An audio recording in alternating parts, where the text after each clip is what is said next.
Let's get started. Now let's get it all in perspective. We did it like that, and now we do it like this. Do not attempt to adjust your dial. I'm transmitting live. Yo, Let's get down to business. Now let's get it all in perspective. We did it like that, and now we do it like this. All right. for the underground world, every street and borough. You may learn something. You are now listening to the Joe Rogan Experience with Chico, Simon, Kamar, and your host, Matt Floyd. Welcome to the Joe Rogan Experience. My name is Matt Floyd, joined as always by Kamar. Welcome to the party. And Simon. Hello. What we do here is very simple. The three of us have listened to every episode of the Joe Rogan Experience this week. We are going to rate each episode as well as the week on a scale of 1 to 5 Jamie Vernons. And we're going to talk about each guest, the talking points, give our opinions, this, that, and the next. But first, Kamar, how was your week? I had a great week, Matt. Before I get into it, I just want to apologize to, was it Hendrik Lundqvist Real Estate? Messed that up. But was it under a name? Not Henrik Lundqvist Real Estate. That is a hockey That's player. a goalie. He is a I think. goaltender Lundqvist for the- Real Estate. Yes, Lundqvist Real Estate, out of New Zealand. We're sorry, guys. Bear with us. We're working on a new tradition here. And here, let's give him another free plug. If you're in New Zealand looking for real estate, Lundqvist Real Estate. But what was his name under? I don't know what the fuck you're talking about. I don't know what his name was under. Anyways, Either he way, raised he his got his pledge. double shot out. He raised his pledge. He so was butthurt. I fucking- apologize. No, he should be butthurt. Thank you for your support. And then I want to welcome or thank Sandeep Manjat. I believe he's from Winnipeg. Shout out to Winnipeg. Sandeep. Went from $5 to $10. Way to go, buddy. Thanks, Sandeep. Shout out Winnipeg. Having some tough times now. I guess they're going through their lockdown now. He wants those videos. For those of you that don't know, if you join the Patreon on the $10 level, you get video as well. Got to get that visual. Then we have Christine Snell. Came in a new Patreon at $10. Thank you, Christine. Welcome to the Patreon. Hey, Christine. Thanks Shout so outs, much. Christine. Some great new content coming your Thanks way. for coming around. Then we have Kevin Gomila edit his pledge from $4.20 to $10. Wants that video. Thank you, Kevin. Way to go, Kev. And then we have a new Patreon. Carla came in at $5. Thank you, Carla. Carla, welcome to the team. And last but certainly not least, we have Tom M, who came in on a yearly subscription. Save that money. Thank you, Tom. I think that's $5 a month, his pledge. Thank you, Tom. I hate this new format. I'm just saying. We just got to get used to it, like Joe's new studio. It's all good. And of course, Alexander Thopoulos. Thank you always for your Thank you. support. And Gavin Workman, thank you, too. I think it's Alex Athanaskos. Oh, I think there's a proper way to pronounce it. I'm just not that guy. Who do you guys think is the best cook of the three of us? Not me. Are you a good cook, Kamar? I think it might be me. I made a badass French onion soup on Friday. Proud of myself. Hold on. So you made one soup and I made a bolognese. I made a bolognese last night. I'm gonna have to disagree with I that. thought I might get some pushback from So, you. is this the next competition? I don't know how you judge it. We'd have to get a third party. Well, that's not hard. Oh, I'll Get a judge it. third And the loser eats the fucking chip. Hey, there we go. But yeah, I've been cooking a lot. You know what I mean? And I've been enjoying the fat squirrels. Have you noticed that? You're eating squirrels? No, I've just been. They're about to hibernate. They're all run around real chubby. They're a little bit slower. on the I've step. been cooking a lot, and I've really been enjoying the fat squirrels. How am I supposed to take that? I should have ended the. I've been cooking this week and made a really nice French onion I think soup. it was a new paragraph. I think Kamar's hunting squirrels New paragraph. It's funny watching all the chubby squirrels run around. because they're getting ready for They're winter. getting ready for the winter. Yeah. I saw a squirrel today. I've actually seen it before. He has a white tip to his tail, so he looks like a tiny little skunk. It's very amazing. And he's fat He's not Right that now. fat. right now. I mean, he's You didn't notice he's chubby yet. You didn't see him in the spring when maybe he was all he thin. has a white tail because he's sickly and he never gets chubby. But yeah, that's pretty much my week in a nutshell. Cooking and fat squirrels. Yeah, you got it. In a nutshell. Simon, how's your week? My week was fine, Maddie. Thank you. The moon is still there, has been there all week. That's always comforting. And Is it comforting because they want you to be comforted? maybe that's it. Remember, we decided to go with it. It wants me to be comforted. I'm actually super pissed at Kamar because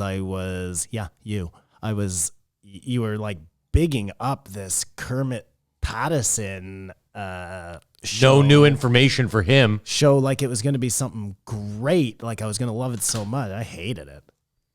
Wow. He was so boring. So boring. He was my Gary God. like, right? Oh, yeah. The whole thing was just blah. But Listen, I listened to it, Kamar, and I thought that as you did, I was like, well, Simon will have some sort of erection over I this. just figured that the way he was hyping it, it was going to be about ancient civilizations. It was about ancient origins of man. It wasn't. Hold Or on. was This it? guy, hold on. This guy backs up all your claims. we're going to go through them before. Yeah, we anyways, get Forget to it, them. yeah. But, okay, you're upset with me. We'll hash it out when we get to the You. episode. I'm upset with that stupid chess movie, and other than that, it was a fucking decent week.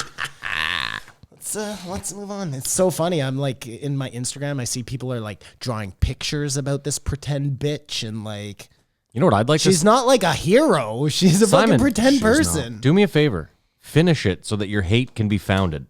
All right. I can't. I think if you do finish it, then you'll be like, yeah, this was a shit fucking show. And then you have that's what I'm saying though. And then you have a leg to stand on. No, because mine is a premise issue. It's not about how it was done really well. I'll give you that. It was great. Period piece. It was terrific. It was just a big fat fucking lie. It was the Mermaid documentary. Oh, that's something else I did this week. I watched Bill and Ted's new movie. Oh, is that good? No. Well, you watched it? No, I know it's not good. Okay, Simon. Watch it and then found your opinion. It's good if you liked it.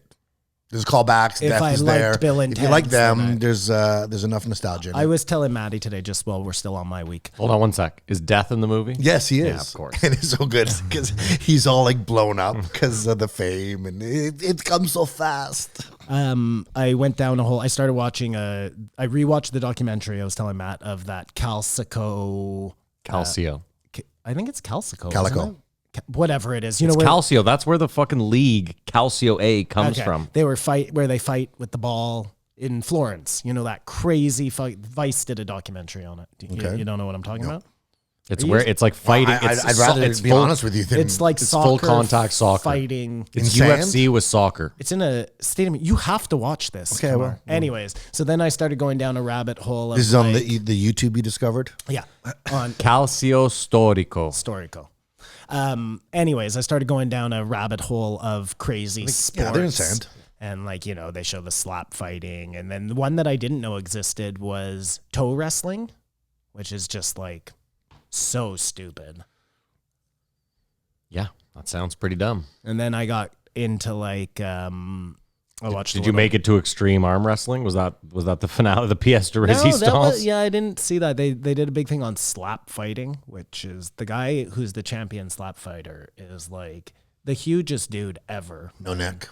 He's just this big fucking farmer. Like With big hands. he started it.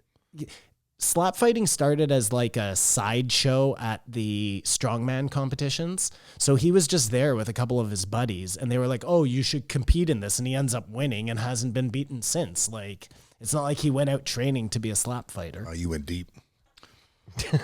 Cheers. But they got some crazy sports. Like, have you seen the sport where it's, they play on this like giant trampoline thing and it's extreme volleyball, but you can use any part of your body. So they like bounce off the trampoline, do these like triple. You're aware in volleyball you can use any Kicks. part of your body, right? You can't use your feet. Can't Yes, use your you can. feet.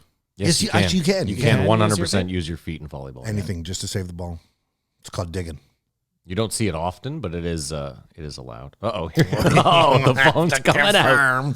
I think there are footballs in Well, he volleyball. confirms that rule. How was your week, man? There's a football version of volleyball. No. I said I think there's like a football, like in volleyball, it can't hit your foot. I'm gonna check. It's all good. go ahead. Anyways, I'm all done. Lots of weird sports out there. I watched a lot. Oh, the one thing I did see. Somehow in this thing, I got to the craziest swimming pools in the world, which is such a weird That's category. the algorithm.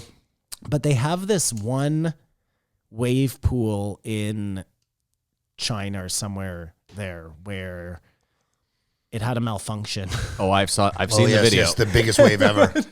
Oh, I've seen the video. It crushes Yeah. everybody. Oh, I dude. know. It's so crazy. It must be so crazy to be sitting at that at the end of that, just watching the fucking thing. Oh man. It's funny that happened in China because if it happened in America, you probably had a lawsuit on your hands. But in China, they just have to take their. Yeah. In China, they just destroyed the water park and everyone that was in it. And No, the there's a hospital there 44 now. people who got hurt went to jail. That's how that works. Probably.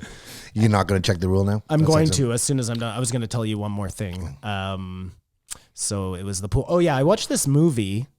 Will Smith and Elaine from Seinfeld. It's on Netflix. Julia Louis-Dreyfus. Yeah, Elaine from Seinfeld. Where it's like a serious movie, and the premise is they're like a couple who have kids. They're on this vacation in Austria. They're not really getting along. Yeah, it's Will Ferrell and her. Yeah. Is that what you said? And they're on a balcony and they're doing like dynamite blasts. They're on like the deck of a ski lodge. Yes, and they're trying to They're doing start blasts avalanches across the way because Yes. they do that. Yeah. And for some reason it hits the deck that they're on. And Will Smith gets up and runs away, but she covers the kids, and it's kind of like everything that happens after that. It's not a great movie, but it's interesting. Have you seen Anna? The movie Anna? Yeah. What's it about? It's about a Russian assassin. I think I have. It's older, right? It's sort of, yeah, I think it's 2 years old. It's sort of campy, but serious. Like a lot of people die in it. Yeah. Does she? She's a model. Does she start young? She starts semi-young. It's a model that they groomed to be a assassin. Here, this is a wave pool, Simon. It didn't happen though. Jesus. But it got me to thinking, like, the UFC is the best fighters in the world, right? Yeah. Well, in what? I mean, well, I'm just saying, like, Floyd Mayweather is arguably the best boxer ever. So, Well, no, I was just thinking there must be like SEALs or fucking Krav Maga, like. well, don't forget Tim Kennedy was in the UFC and he was a Navy SEAL.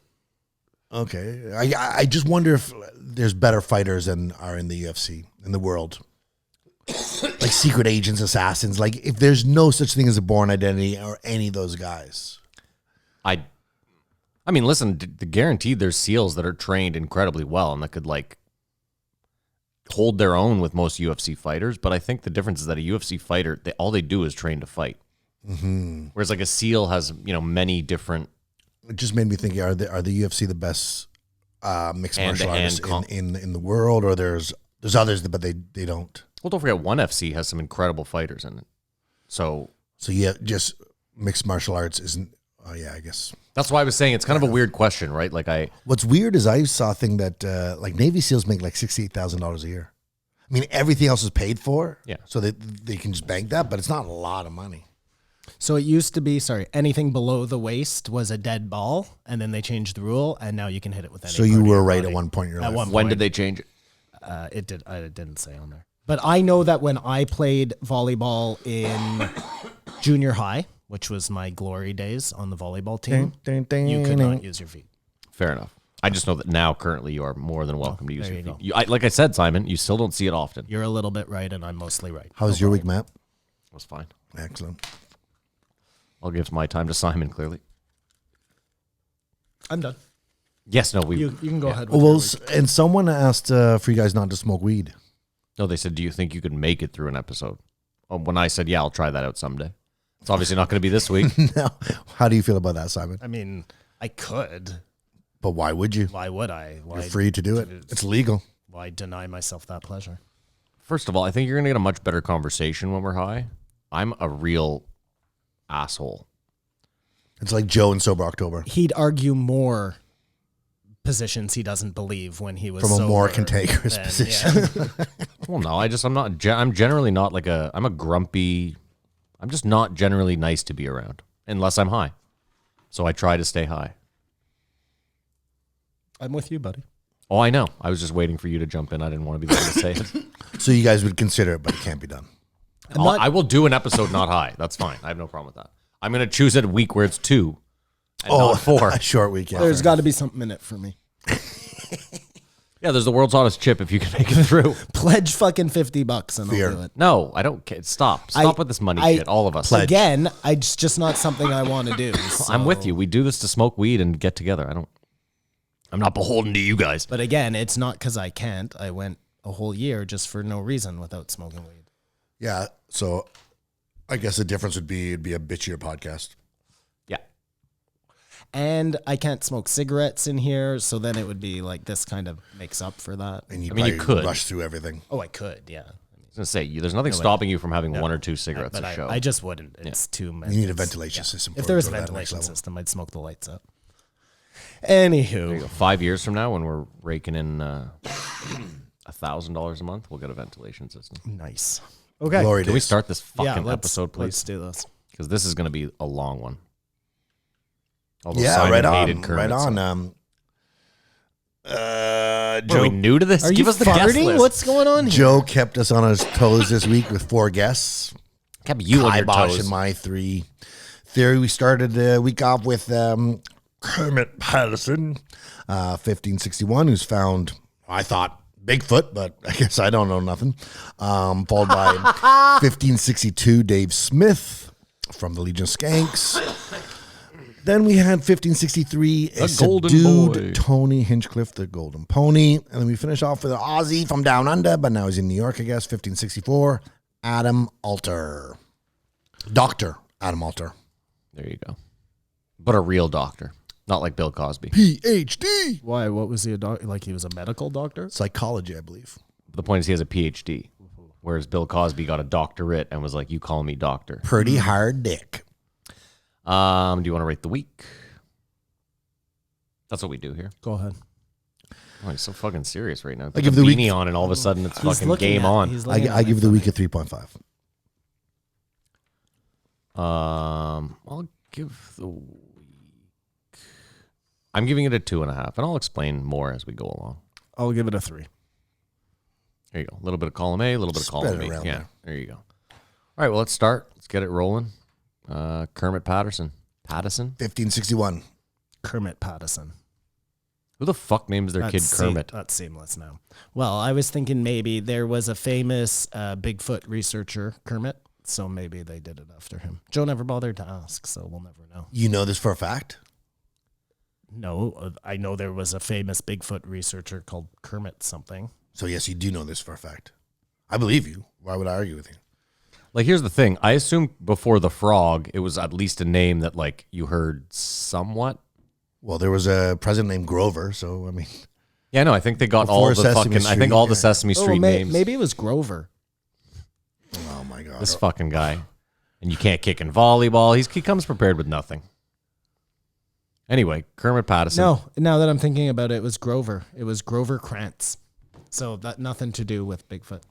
But, okay, so you're upset of me about bigging up this episode. All I thought is he may have found a Bigfoot. I don't know what that means. He found a Bigfoot. They found something that's like, what was the date on it? It's 4.4 million years old. Yeah. It wasn't human. They had already found Gigantopithecus. Like, what are we doing here? Well, obviously, I'm not it's an not even- expert in Hold this on. field. This guy's point was that which you last week were like, I have a real tough time wrapping my head around this. He was pretty much saying that there's a good chance we didn't evolve necessarily from chimps. We didn't evolve from chimps. Did you listen to the same episode? Or there's a split. I somehow. did. They were talking about to me, this was his thing was he found the very oldest skeleton, most intact skeleton of whatever. Well, he didn't find it. Human, whatever. Or a He's a Bigfoot. journalist. He's not. Well, yeah, that was the other thing I was going Yeah. to get at is he didn't find shit. They found it, and they found it like 20 years ago, if I'm not mistaken, correct? Or like and- 30 years ago? Like in the 90s or the 80s they I found don't this know. thing? I have it written down Okay, somewhere. I'm in sorry. I here. didn't mean to interrupt. Yeah, I just Joe was asking him questions like he was a scientist. He couldn't answer them because he wasn't a scientist. He only knew what he knew. From covering You the know story. what I'm saying? From covering this story. So that's where, I don't know. It was interesting. I mean, it's amazing to find really old man. I like this idea of Oh, I thought you would. 12 I thought he found different Bigfoot, and I was like- races of humans that were all, or human descendants who were all living together at the same time, crossbreeding. And like, it's like ancient Game of Thrones. I love it. But just the way Kamara was bigging it up, I thought Shows what I know. they had discovered like a cavern underneath a pyramid or something, you know? It'd be more interesting if he was the actual archaeologist. than the reporter covering Well, the side find note, of the archaeologist. Simon, did you see they found over 100 sarcophagi in Egypt? I saw that. Oh, of course you did. I'm sure it was on your Google fucking They- alerts. There goes the post, Joe. So right now on, I don't know, either Netflix or Crave, I can't remember which one. I think it's, on Prime. They have a thing about some cavern they found underneath a tomb they found underneath. Maybe it's that, underneath something in Egypt. And it was discovered in like the 90s. That's how long it takes for Egypt to even let another scientist in there to look at it, you know? Like, there must be so many mysteries out there that we just never even get a chance to see because of red tape, let alone because they haven't found them yet. It's not the science community in general. It's the government who's actually impeding. Well, I think that, information. like in Egypt, let's say, the government runs the archaeology division or whatever, so it's one and the same. And they like the story to be as They like the story status to quo. be 5,000 years or whatever. I think they just conceded to 5,000 years before they were at like 3,500 years. And Do you think it's is it Egypt or is it The Egyptian archaeologists government. doing this? I think it's Egypt. I don't Okay. think it's archaeologists. I think most archaeologists, if you're like a credible dude, you want to see the truth and they would love to get in there. They're not even allowed to go look in Egypt. You have to like be buddies with Farouz Nasir, whatever the fucking guy's name as is. is the true nature of science. I guess. In science, nothing is supposed to be set in stone. Right. Everything can be you're challenged, supposed to everything be can be- searching for There are no definitives, mysteries. definitives, whatever. Fucking moron. Anyways,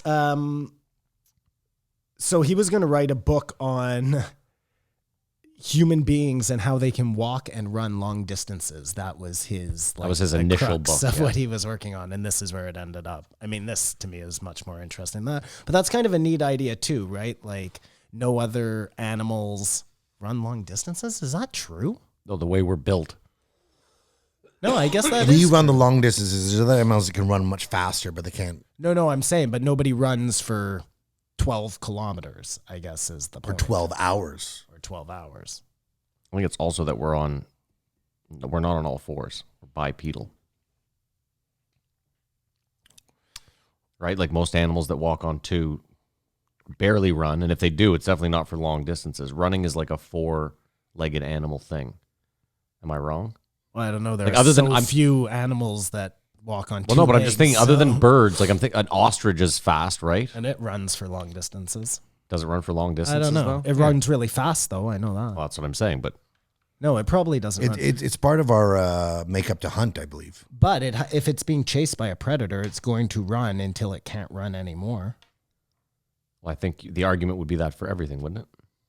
Yeah, that's what I mean. So given the right situation, don't all animals, aren't they able to run for a long distance if their life depends on it?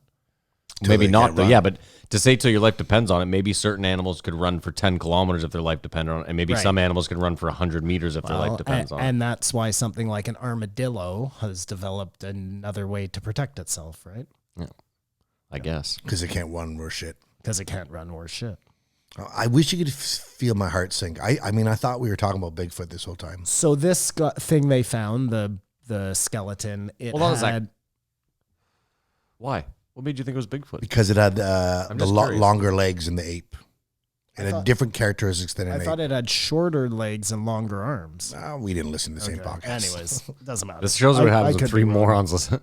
I didn't get Bigfoot, Kamar. The thing that fucked me up was the toes on its feet.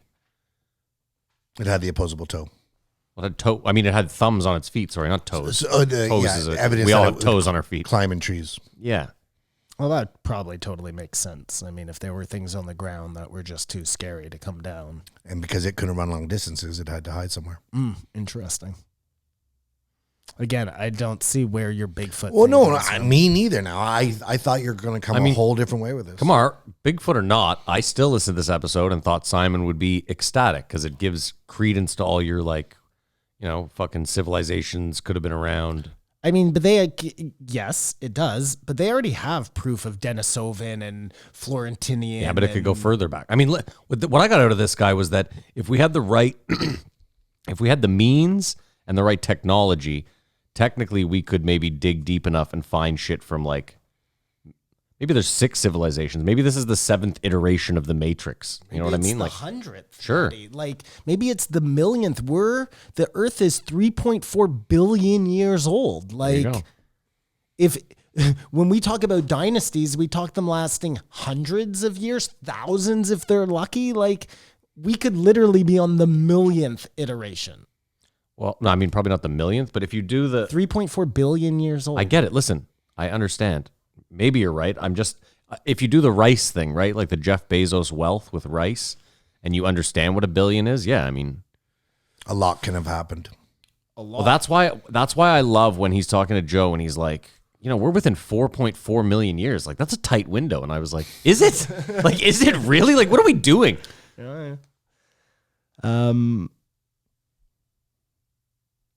It was interesting when he was saying how so few animals get fossilized. And when you really think of that, it has to be like this perfect situation. And we find what we find. There's so many things that we don't find. It's crazy. Like, it's kind of like when they're talking about ancient civilizations and why don't we find anything from them? Well, if they're coming from millions of years ago or even hundreds of thousands or tens of thousands, you're only going to find the stone. And if they didn't carve that shit on like a rock for you to read, there's nothing left, you know?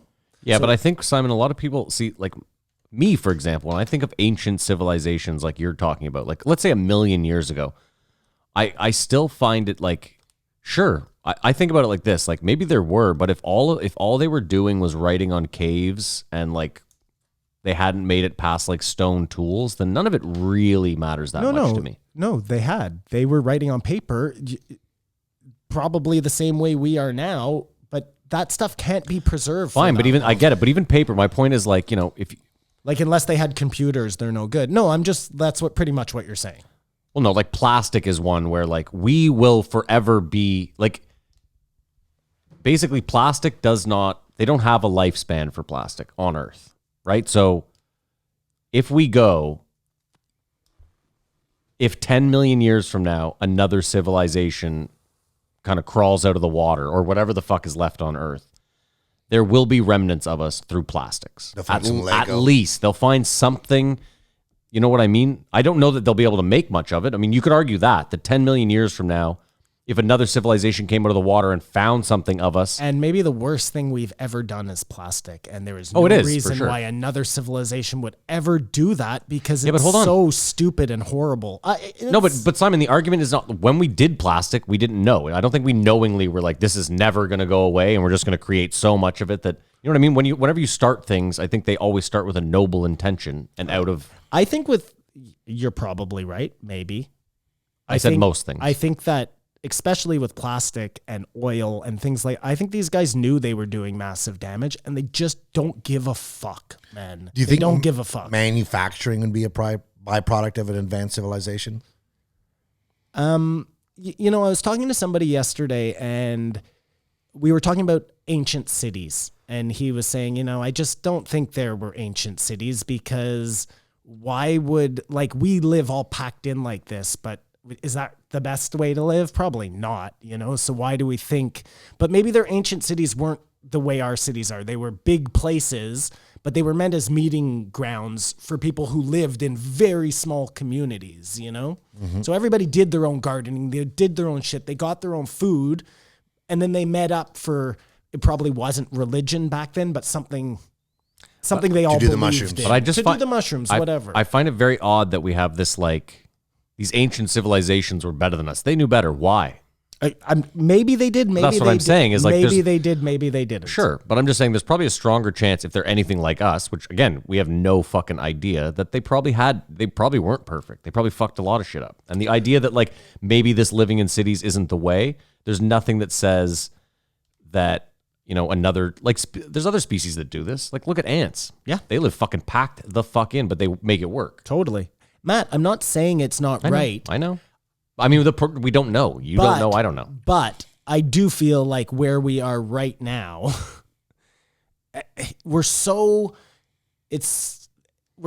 jammed in some places. Like how does it get better from there. It doesn't. Those cities and those places progressively get worse and more jammed, and they figure out a way to pack more people in until they fall into the ocean. I don't know, man. What do you think you'd rather see? Ancient Egypt, like in its heyday, or Rome?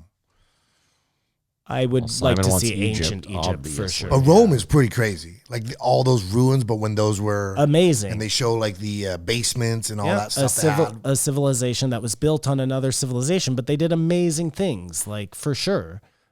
I just feel like it was like more debaucherous and like less lawful. I don't know. I don't really know those. So Because I feel like you don't even think that's an ancient civilization.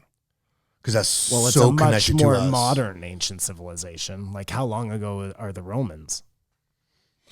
I'm not a historian, but just some of their civilization is intact. Maybe just because we preserved it. Well, some people think that the Roman civilization just became the Catholic Church, and Pretty it sure never stopped. I think Julius Caesar was before Christ, I believe. Well, we'll just find out. I really don't know. Yeah, I know that Cleopatra was closer in time to us than the creation of the pyramids. So Because of the Joe Rogan. We all know experience. that. no, but I'm just saying we know the timeline is like different. We live in this tiny little sliver where Is all within 10,000 years. that's a great graphic too when they show you like us in time. We're this tiny little speck, and then the rest of the line is everything else in 3.4 billion years. And then 15,000 years ago, there was a massive flood. 10,000, I think. So Julius Caesar died approximately 15 March 44 BC. And he was 55 years old. Repeat that? Julius Caesar was born 12th of July 100 BC. Yeah. And he died the 15th of March 44 BC. So technically he 44 died years 44 before years Jesus. before Christ. Okay, Yeah. gotcha. If any of that is accurate. Just as a time. Well, that's what I'm saying. I'm so going 2,000 years ago. 2,020 years ago. And then 15,000 60. years ago, Sorry? 60 years ago. 2060. Just to, Right. 15,000 2,000 years ago, approximately, we have the pyramids. Sorry, repeat that? 12,000. 12 15, yes. I think He that thinks the 30. pyramids are much older than that. Yeah. I think that the pyramids would have been around at least a civilization before the Egyptians, but I'm beginning to think like maybe even more than that. And that was a special place, and they kept building upon building upon building. And the major damage there was the Great Flood. Maybe Well, who knows? Like the most recent extinction event we've experienced. maybe as a Matt's planet. right, and like every civilization gets to a point where no matter how they're living, they exceed their spot on the earth, and then something happens to rectify it, and that's just been this continuous pattern. Maybe we're close to that time, pandemic. Maybe there's an asteroid. Maybe that asteroid they're saying isn't coming anywhere close to us. It's going to take a hard left, But that's the easiest way to get those minerals is for it to crash in Earth. No, that is not the easiest If way it to crashes put- into we're Earth, done. we're all fucked. Yeah, No, that's- the easiest way is like we were talking about last week. They send those things, unmanned drills. They go up, they drill, they come back. There is no easy way to answer your question, but it hitting the Earth is not the answer. But we know we can get to space, and we know the minerals are up. Whoa, what? Do we even know space We exists? think we can get to space. So if there is space and there are those asteroids, we know they're rife with the minerals we're looking for. What if it hits the moon? We'd be fucked. We'd be fucked break still. our gravity. It would fuck up all the tides. We'd have massive tsunamis ripping through the planet. Allegedly. I'm not a doctor. I don't know that it fucks up gravity, but it fucks up the tide. I'm pretty sure it fucks up gravity. Maybe. I think it plays a role. I think everything plays a role in how perfect our gravity works. I hope that And happens. You take one thing out, and all of a sudden, your head gets too big. Oh my God! Speaking of, I watched the fight in my crazy fights part of my adventure this morning. Yeah. Where is this dude, and he had arms like this, Maddie, like this. But injected with oil? But tiny little wrists, tiny waist, like that's all he had, and he was out there swinging like that. But those were like so funny. Those biceps that they inject with oil. I don't know what the fuck they were. It was ridiculous. So Gigantopithecus, which really that to me would be like the best example of. Is that Lucy? Nope. Gigantopithecus is a different thing. The moon really only has to do with the tides. No gravity. No But gravity. that still fucks shit up. Oh, no. Well, the moon's gravitational pull on the Earth is the main cause of the rise and fall of the ocean tides.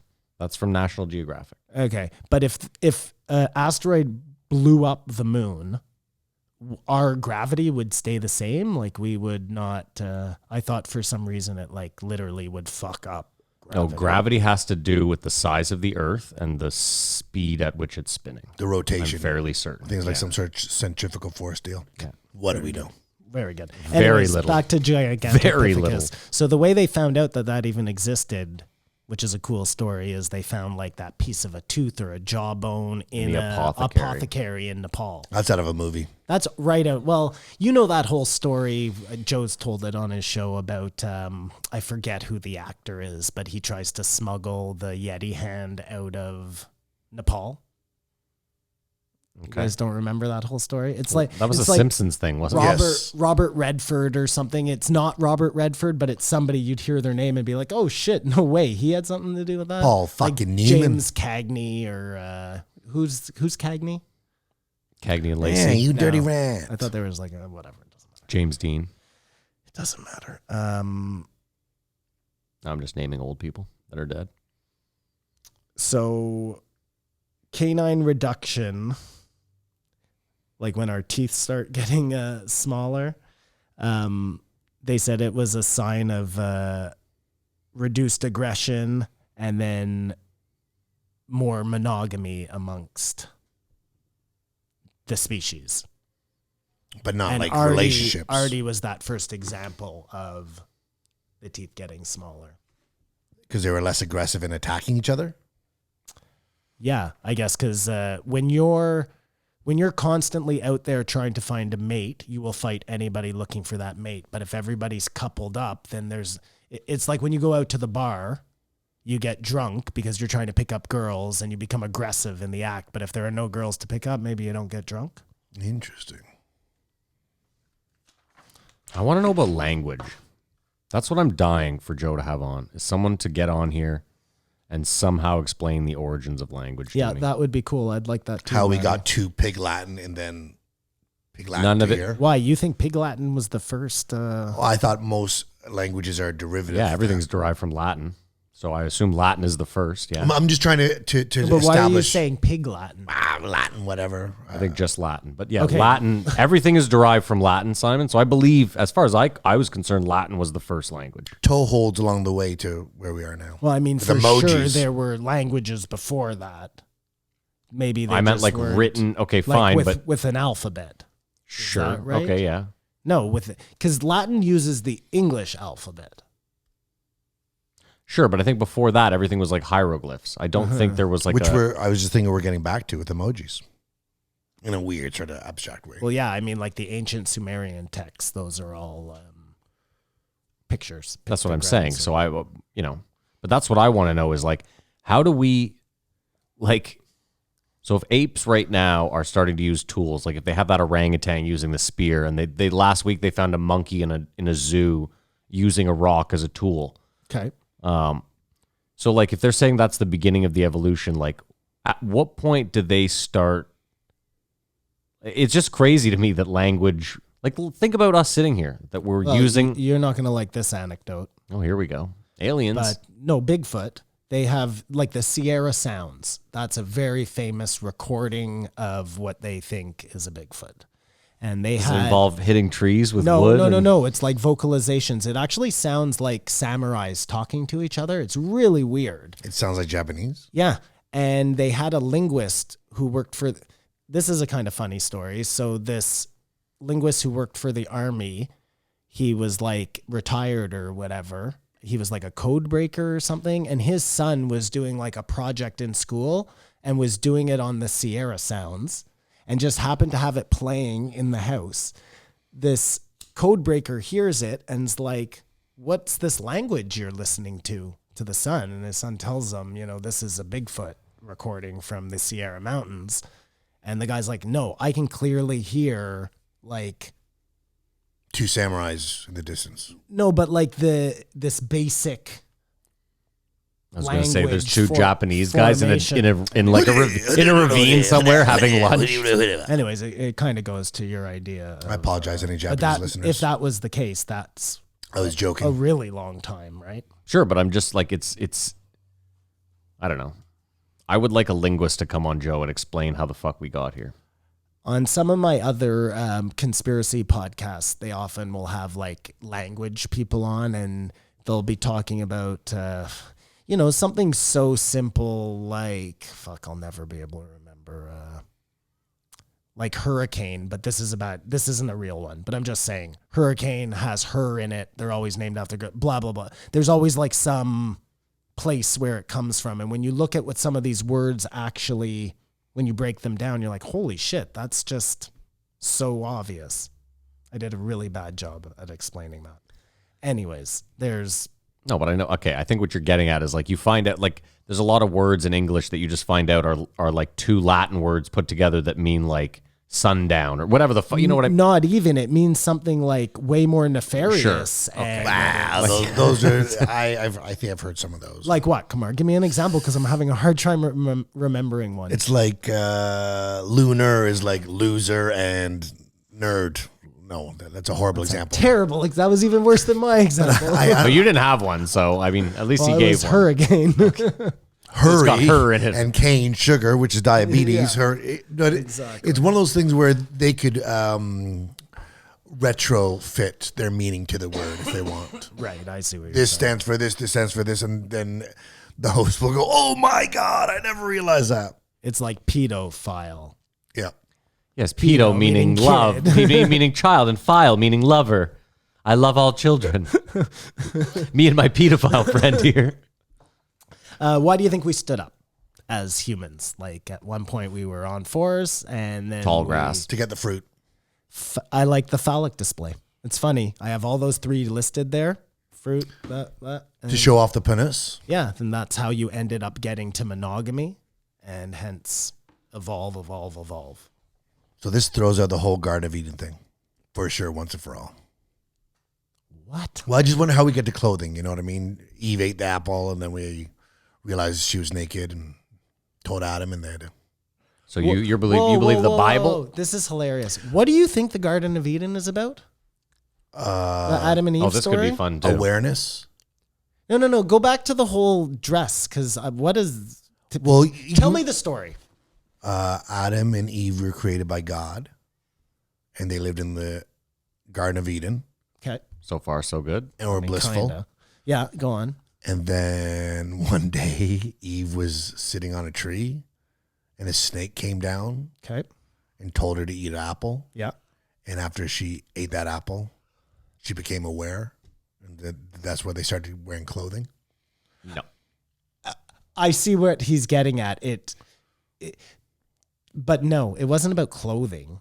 It was the apple was knowledge, right? Well, it isn't. In their version, it's you're not. He told them not to eat the apple. If you eat the apple, we're kicking you out of the garden. God told them not to eat That's the apple. correct. And the snake suggested And otherwise. when she Snake, Satan. said, "Go ahead, eat the apple, no problem. There won't be any punishment. Why can't you eat the apple? You're in Eden." She ate the apple, and they kicked them both out. The alternate version of that is God said to Adam, don't eat the apple because God wants Adam and Eve stupid. Okay. He wants them living in ignorant bliss in the Garden of Eden. The snake comes down, who they have dubbed now the devil, but really the snake is the good thing and God is the bad thing in this story. And the snake says, no, go ahead, eat the apple. It's knowledge. It's going to give you humility and all whatever it is that you're going to get. You need to do this. Do it because then you can get the fuck out of this prison. That's the alternate. I suppose what I was getting at is you said we stood up to show off the penis. And then I was sort of saying, was it out of comfort or vanity that we started wearing loincloths or any sort of clothes? Like, did we all exist in a warm place so we didn't need clothes? Is the argument too that we only stood up out of luck, that the first guy was well endowed? Sorry? Well, like what if he had like a micro penis? He never would have stood up because there's no phallic. Well, I You know what I mean? This guy was obviously hung well enough to want to to want to stand up on two and be like, hey. I don't know, man. Maybe they were all just well hung back then. Well, I'm also thinking, like, are you showing off to other animals? Like, You're is that showing the off idea? to the women. Okay.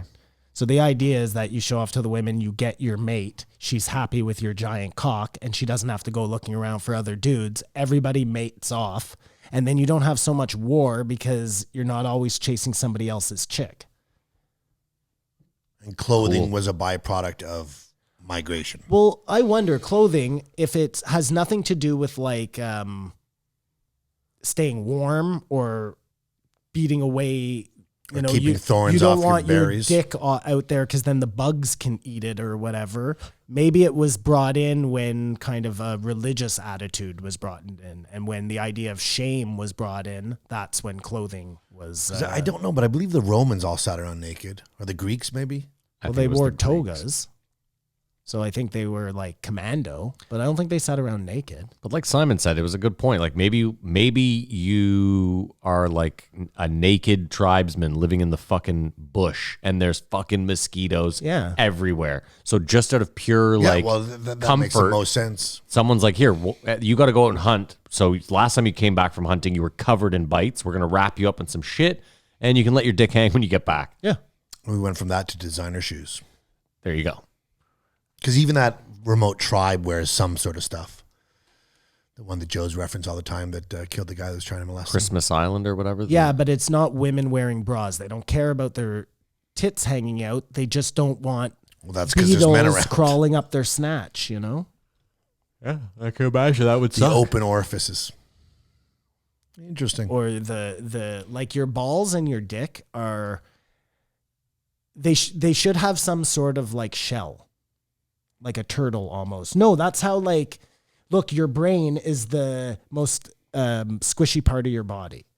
It's covered by this giant skull to keep it safe. Your dick is just right out there in the open, especially back in those times where there were like things. Or was that it could bite your was it dick. actually just hidden in a huge pubic mound? Well, maybe that was it. Maybe you're just so thick. You and never showered, and then it became like a beehive almost. Yeah. You know, that was it. That Big was dreadlocks, it was guarding the his turtle cat. Just say it Yeah. dreadlocked around. Yeah, you just had a head popping out. Oh, dude, that's exactly what I'll happened. pay that. Well, But you then why had would you to- stand up? Just to show off your dreaded fucking If you didn't have a afro huge dick? then your dick never sees the light of day. Like, Oh, I get it. But if you're a grower, your dick protrudes out of this massive mound of right? Okay. It's This protective mound. You make your protection for your soft dick. Fair enough. And then Okay. yeah. I mean, you still gotta be able to reproduce. Maybe it was one of those nature things, like how you see those birds living on an elephant's back. Maybe like you would sleep on your back so that birds would nest around your junk. Yeah, I mean that's kind of inconvenient when they're like You're walking around nesting with a bird on nest your junk. Yeah, yeah. The bird fucking hates you. But he was saying that bipedality. Is that a word? I like that. I like it a lot. Bipedality? Whatever. I would score you a lot in Scrabble. I know that. Is actually a really stupid thing from like an evolutionary standpoint. And your sacrifice in locomotion has a payoff in reproduction. You said that like it was a. No, it's It was just poignant. it's like why did we stand? We mean- run faster. We would run faster on all fours. This is the point of. Well, you know what? Yeah, I guess. To Sure. intimidate. Like we know why we have the thumbs. We need the thumbs. Without the thumbs, you're just a monkey in a tree. To protect the hands. Why monkeys have thumbs? Opposable thumbs. Okay. That's everything, man. That's opening doors. That's making your precious plastic. That's your computer. Don't monkeys have opposable thumbs? We got off the hands to protect them. Yeah, monkeys do. Do they have opposable thumbs? Yeah, I'm sure a monkey could figure out a doorknob. I don't think that's fucking. What are we doing here? I don't know. Yeah, okay, maybe they do. They don't have thumbs like us, though. I'm pretty sure they do have They don't thumbs have like hands us. like us. They can't do the same things we do. Are you talking about chimps? I'm talking about fucking whatever, anything. I'm pretty sure they have hands just like us. That's why, like, look up chimp hands. Did you find this guy was a bit of a scatterbrain? I found him annoying. Because he didn't have breadth, Kamar. Like No, as he- soon as Joe asked him something that anything veered off technical. a tiny little bit from like his I just think he was. article. I think even though he was on Skype, I think he was genuinely nervous. Like even at the end, he was like, "I can't figure out why I'm here."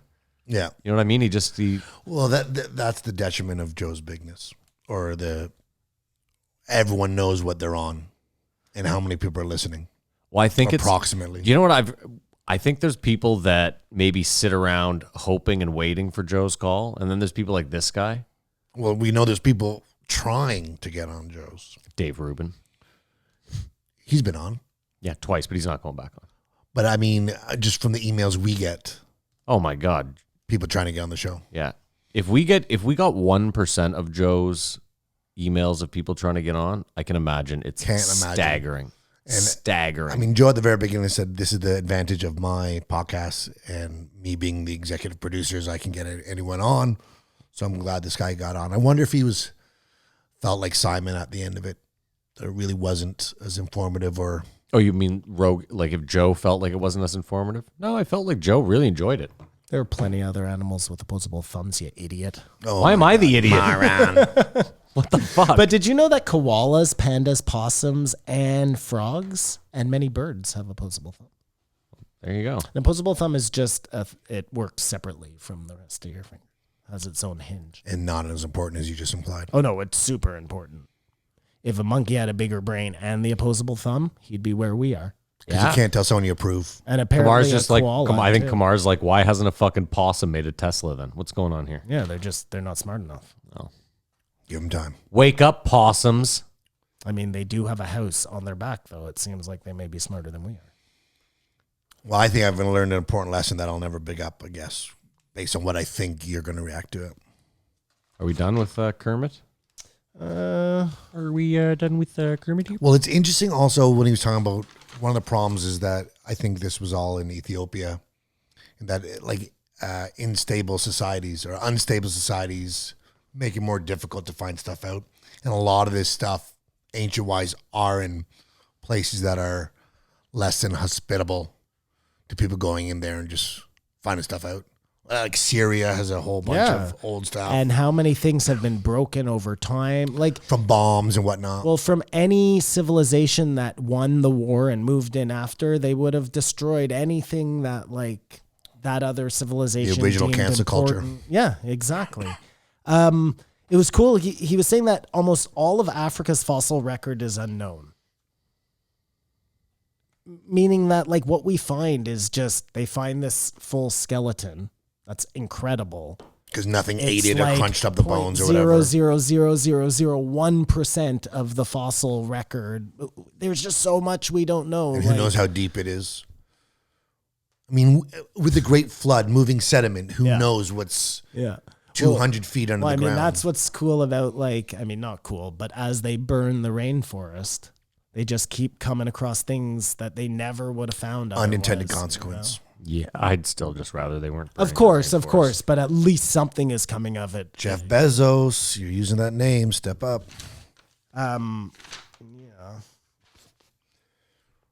Yeah, I mean, That never dawned on me. It just dawned on me that Jeff Bezos could probably go to Brazil, the country, and be like, "What amount of money do you want for me to save the rainforest?" Because they're just doing it for monetary purposes, obviously. Well, I think a lot of it is actually, unfortunately, survival. People burn the rainforest to make coal. It's not just. Yeah, but a lot of it, Bolsonaro said he has no problem cutting the whole thing down. So I was just wondering if Jeff Bezos went in and was like, if I give you guys $5 billion, which is nothing to him, could I save the rainforest? Well, he should. If anyone has a responsibility. Yeah, he's not going to. Are you done, Simon? Are you done here? No, just two more things. Okay. One is, it was cool. So the Floriensis thing, that's the tiny Homo little. floriensis, yeah. I wa- read Sapien. It was around they think up to 15,000 years ago. So by that, then you would have had man living at the same time as this little hobbit thing, as well as there was one island in the world that would have still had, actually more at that time, I'm sure, that would have still had woolly mammoths on it. Think about what a world it was, you literally had Lord of the Rings. That's what was going on. I'd love to see a saber-toothed tiger. And I thought of a cool idea for yes, that would be very neat. I think that was. So you would fully Even go to before Jurassic that, Park? Well, Having not seen the movies. I've always said I'd like just to go back to the Old West, but I mean, when you get someone talking about these things, you go, "Wow, that would be cool." If you could, I mean. So you would go to both. You would go to both of Michael Crichton's parks. Well, hopefully that's still possible. X Factor. X Factor. There you go. Maybe this is one of Michael Crichton's parks, according to me. The simulation. Let's not go there. It hurts my brain. The ranch. So here's my idea for a movie screenplay. Okay. Okay. You got. Was this your last note from This is Kermit? my last note. Okay. Old times, real old, like 20, 30, 40, 100,000 years ago. I don't know when these fucking Denisovans and them were around. All these different races living at the same time across the world. Some, Right now, there's different races. You mean different species? well, it was kind of different races of, yeah, but, you know, Denisovan looked like a caveman. I'm just saying, looked like a caveman, where Floriensis was a little hobbit, and this one looked like an elf, and that one looked like a this. They all had their own characteristics. That was more what I was getting at. Some of them lived quite close to each other. Like Denisovan would have been kind of like Russia, Ural, the steppe, all through there. But maybe Homo Neanderthal was like right next door in like China. And you know what I'm saying? Some of them were pretty close. And we know this because there was intermingling between them. So you have like a love story, Denisovan. It's like a Romeo and Juliet in prehistoric times, and it's what leads to the making of human man. Have you seen Quest for Fire? I have, yeah. You enjoyed it. It was so long ago, I can't. I think I enjoyed it. Well, I mean, that's what it's about, caveman. Yeah, but do they fall in love with a different caveman species? No, they don't. So is it like a Romeo and Juliet? Like, is the one dad like, you're not dating that fucking Denisovan boy? You got it. Okay. But then meanwhile, you got to add the Hollywood. The in there, best friend is the nerdy little Florensis. right? Yeah. You know? Okay. And then maybe like there's a Neanderthal man who, or no, what's another one? I don't even know. Another race. He comes from the south, and he's like the cool kid in school, and maybe like Juliet likes him for a second. Maybe there's a triangle, like kind of like the stupid one with the vampire and the werewolf there, and the sad girl. Twilight. Yeah. I think with more knowledge, it'd be cool if someone did a Quest for Fire type movie now. Yeah, that would be I mean, very I can't cool. remember if it was low quality, but it's pretty easy. Well, they 'cause did. There's no tech. They did that Mel Gibson one, which I never saw, which I'd love to watch. Apocalypto. Yeah, and then I watched this one the other day that was called Alpha, maybe something where it's the story of like this prehistoric guy, and he gets like a wolf, and it's how we get dogs. Oh yeah, I forget the name of it. Did you see the one where they find the Iceman frozen in the ice? Encino Man. Encino Man. No. That's a comedy. This one's called, I don't know if it's Iceman, but they find he's encapsulated in ice, and then they thaw him, and then he comes alive, but just freaks out because of technology and everything. And it's quite traumatic for him. That's Encino Man. No, is it Tim Robbins? No. Anyway, can we rate this then if we're done with Kermit? We're already an hour in, so let's fucking. Yeah, my let's last post quote, my haste last note was, "Why is he named Kermit?" That was my first note. Simon, you want to rate it first since we thought this was going to be your. I'm gonna give this one a 2.5. I'll give it a 2. And I also want to say this: like, what I really got from this guy is that we more likely than not, given some sort of X factor technology, we more likely than not will never ever figure out what this guy like. We'll never really figure it out. We'll never piece it all together. How we came to be here. No, there's just not enough of the record. That's what I'm saying. You have to take too many jumps. You have to Too make many. too many assumptions. And that's why like people arguing over it, like I just don't care. Like, you know what I mean? Where you're like constantly like, I hope Graham Hancock's right. And I hope, but this is what, can you rate it first, Kamar, before I go on this 2.5. rant? 2.5. Thank you. I wanted to say this to you is like, let's say 10 years from now, it's proven like beyond most reasonable doubts that Graham Hancock is correct, right? Like that you have to realize that 100 years, 50 years down the line, he will then be proven incorrect by someone else, right? And that like what Graham Hancock thinks will become like the sheep following. Maybe, yeah. Well, no, but it has to be, The right? same 'Cause- way like we thought Einstein was right about everything, and now we don't even know gravity could be anything, right? That's what you're saying? No, that's absolutely not what I'm saying. So what is Einstein wrong about? I don't know what he's wrong about. I just, No, well, you said it. so- everything Einstein said, all of these guys, all these physicists, all of these things are based on rules that have been established by man.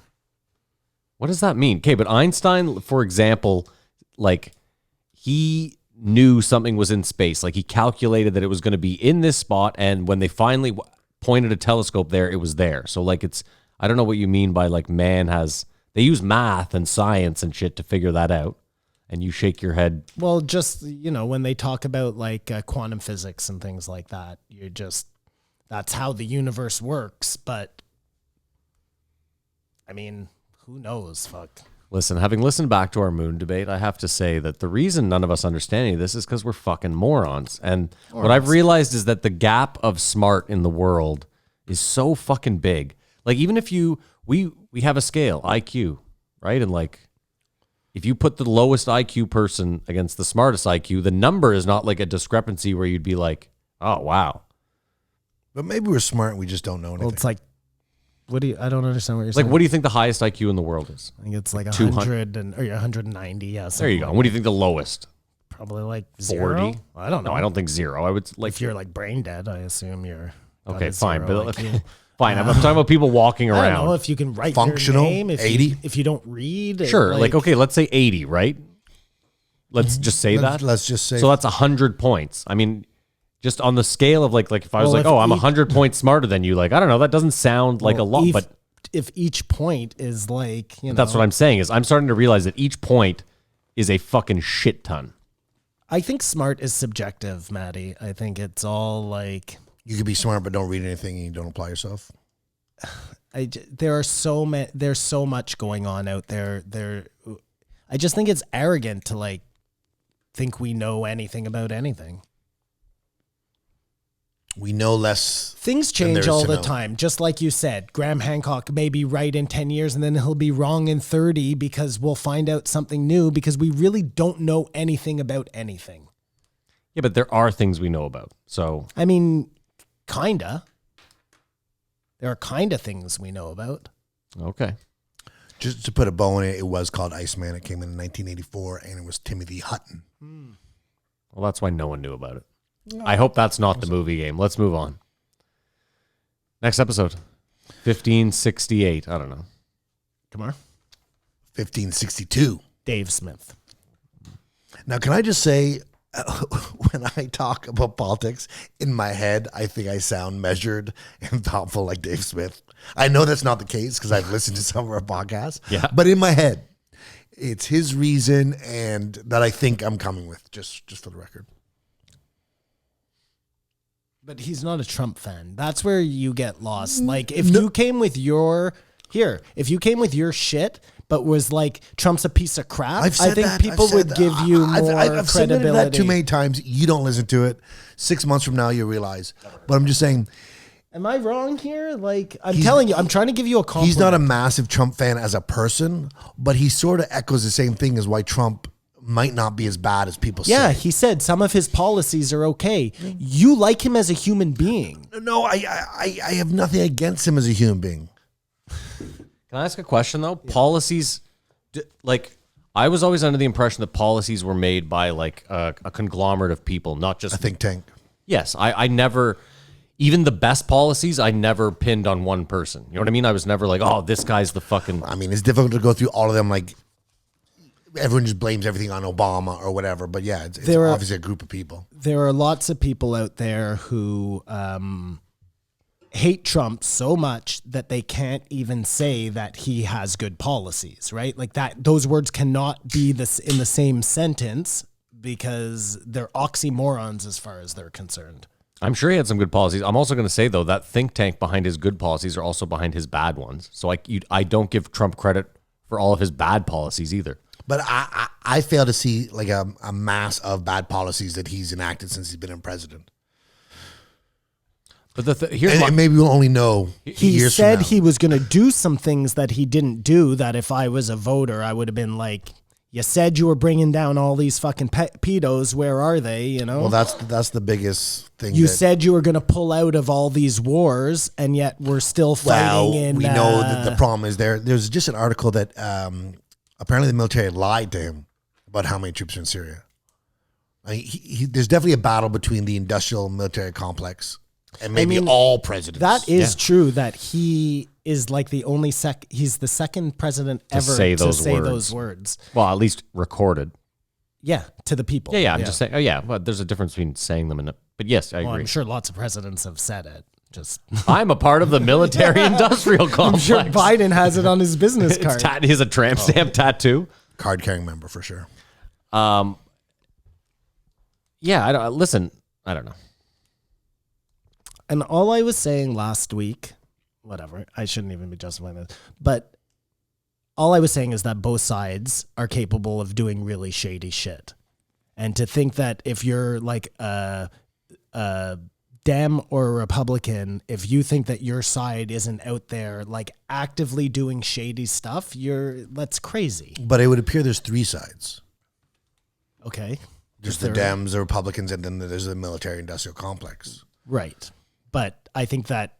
Yeah, but you could also argue then there's Wall Street. You know what I mean? Like there's anything where there's huge money is technically its own little... You could argue that because both the Democrats and the Republicans are beholden to Wall Street. Yes, that's my point. Is anything where there's huge money where they don't ever go after them properly, that's a problem. And money is funneled into it. You can be a Democrat who wants war. I think it depends on who the president is, right? Well, again, don't forget All the Democrats want war. all the Democrats voted to go to Iraq, other than like a handful. You know what I mean? Well, no, but the idea was that Trump was, or sorry, I meant Republican. George Bush was Republican, went to war. Right, but the idea was that Trump was coming in, and he was not the politician you knew, and he wasn't going to fight in any more wars, and he was going to pull you out of Yemen and pull you out of wherever the fuck you were, you know? And maybe he tried, and he's roadblocked everywhere he goes because they're like, no, this is... Well, but then why isn't he saying that? Like, he's not afraid to say anything. They quoted him saying that in the interview with the guy.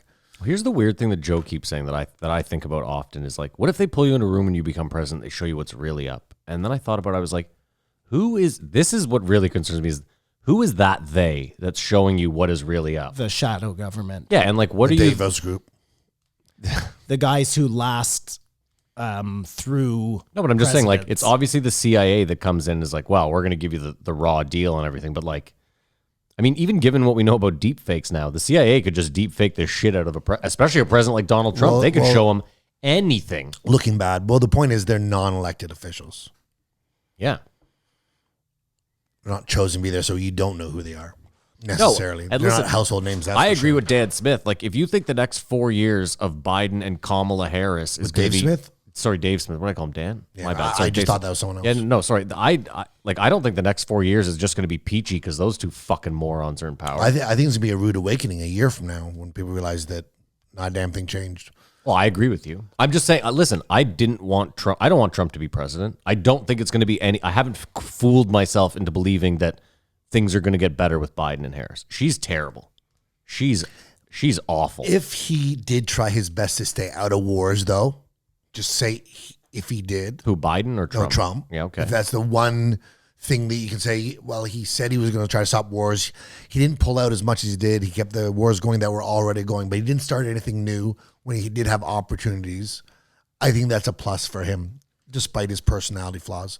The biggest thing that... I mean, you could argue that he nearly started a war with China. Well, a he couple definitely times. had a chance to go to war with Iran. didn't they just assassinate the their false big flag general? was there. Everything was there. It was all ready. They had the carrot for me, didn't take it. Anyways, I want to give him credit for that, and maybe I don't know what I'm talking about. But the biggest thing in this podcast that David opened my eyes to was how corporations are complying to all this, surface social justice warrior stuff. You know what I mean? Like the banks are like, yeah, sure, we'll respect genders. Yeah, sure, we'll do all this while we still rape and pillage the planet. Like it's like a bait and switch. No, you're getting it. What he's saying is it's an easier distraction for them to get behind those things so that they can continue their terrible business practices, fucking over all the groups that they're simultaneously being like, no, it's good. We're here to help. We're here to help. Where these groups should be protesting them and stuff. Yeah, 100%. Yeah. Because one thing I've noticed now is, when people will post videos like this, like Did you notice people will post videos like this? you don't know what I'm talking about? No, I'm sorry. I'm not on social media. I'm not on TikTok or anything. Okay, so someone will show a picture of Trump saying something completely stupid, and they'll be like, this. And that just, they don't have to say their point. Mm-hmm. Well, now a lot of lefties are posting a video of a big general doing this speech about not beholden to presidents, and we're here for the Constitution and the safety of the public. You know what I mean? But the left should never be in support of the military. And like saying, look, even the military thinks Trump should go. They should always be opposed to them if they were who they think they are. The Bears are who they thought we were. Well, I mean, they're not opposed to the military. They're opposed to the military going and fighting willy-nilly wars for oil and shit. The problem with when the wars start, the media, like Dave was saying in this podcast, and everyone can just all of a sudden hide behind the troops. You know what I mean? The second the war starts, it doesn't matter if it's right or wrong. We have to support the troops. Well, no, the point he was really making was that they pass horseshit bills where they have a ton of shit tacked on, and they name them stuff where you would be a total asshole to vote against it. Like, for example, the reason that poker, and they just changed it because of COVID, but the reason poker got outlawed in the States online was because they tacked it onto a bill called the Safer Ports Act. It was after 9/11. They wanted to fucking tighten up the safety at ports, which, again, you'd be a fucking asshole to vote against, right? And it got unanimously pushed through. And at the very last second, they threw on online gambling, but not all online gambling. Like, you could still bet on horses, and there were certain, like, sports books that were still good. You know what I mean? So, like he was saying, what was the one they talked about? The Patriot Act. I mean, that's the obvious one. Like, who votes against patriotism? Obviously be a fucking dickhead. Pork bellies. Yeah, so it's, I agree with Joe. They should just be numbers. Don't fucking name it some fucking the soft puppy who loves you act. You know what I mean? Like, oh no, I vote that down. Or even, I think it was Fox News that called it Obamacare. It's actually called the Affordable Care Act. And that's it. And then it's stuck. And And once you stuck with Obamacare. And there Obamacare, you go. anyone does like Obama can't even look at it or think about it. Yeah. Like Dave Rubin, for example, speaking of, he was trashing Obamacare, and he was asked then in a follow-up question, well, what would you do? Like, what would your ultimate health care? Solution. Yeah. And he said Obamacare without saying it. Like, he described Obamacare, and it's just amazing to me. It's like, well, The labeling is detrimental, yeah. yeah. I just, again, when it comes to important bills passing through Congress, they can't have names that they're like tabloids. It's insane. I mean, I don't know this for a fact, but I think the whole thing is so corrupt anyways. Like, does it even really matter what it's named? Well, I mean, it does, but it also, you're right. Listen, the fact that propaganda. They push bills through that are like 4,000 pages long, and they'll do it in the middle of the night. Like, and what? you literally, Sorry. Well, have you ever read 4,000 pages? No. Why was that poker thing? Like, what was the reasoning? What did they think that people were going to funnel money in to support terrorism? I mean, again, that could have been the last minute thing that they threw it in. Or But maybe- if you look into it, but that's, why did they? That was Maybe because it's so new, they weren't able to tax it. No, They don't want to miss out I'll on look- it. here, I'll look into it. Somebody was going to lose money there. That's why they stopped these things, right? Like big oil or pharma, or somebody was or set someone, or to- maybe someone's pockets didn't get lined. Yeah, you know what I mean? Maybe someone went to Poker Stars and was like, hey, this is the going to cost of doing business is this much. And Poker Stars was like, we're not paying that. And they were like, well, if you don't, I guarantee you a bill will stop you from fucking, I'm going to look into it. So Prince Andrew, accused of Epstein. Well, sort of in that interview, they talked about expose him being involved with Epstein. Oh, and the videos with that girl. Like, come on. Anyways, he's back on active duty, Prince duty. The Queen sent him away for 45 days or whatever it was. He served his time. He's back. It is interesting, though, that Harry, the redhead, Harry? Harry. So him and Meghan Markle, whatever her name is, they now live in the States. They were in Canada for a while, but they have like cut themselves off Persona from non the grata. royal family. they're saying like the backstory is that the royal family is racist and she is I've heard this. half color. I think they want to distance themselves from the madness. I think that she is, hates you know? the microscope that's over her life. Well, I think there is so much like grossness that goes along. Obviously, look at fucking Andrew. The Like, scrutiny. They just do it. No, not scrutiny. They just do whatever the fuck they want. I mean, there's so much like baggage that is involved in that royal family. Joe sort of shat on them, but I think him and his brother are both pilots and served in the military. Well, I know that Flying Harry missions. actually served on the front lines. I don't know if Andrew did or William. But I think they're a little more competent than Joe gave him credit for. Yeah, no, for sure. Not that I'm a Mike Baker defending the royal family. But I don't know if Andrew was. That's who they were originally making fun of. He married Sarah Ferguson. I think he's a bit of a boob. Oh, I think he's He's total the disappointment boob. of the family. But he seems like a Charles, you know, like I don't know. This is super interesting. Go on. So it literally was passed. It's called the Safe Port Act, and they tacked this on at the end. It's called the Internet Gambling Bill. And I have a quote here. So the act was passed on the last day before Congress adjourned for the 2006 election. According to Senator Frank Lautenberg, a Democrat from New Jersey, no one on the Senate House Conference Committee had seen the final language of the bill before it was passed. The Economist had written that these provisions were hastily tacked on at the end of unrelated legislation.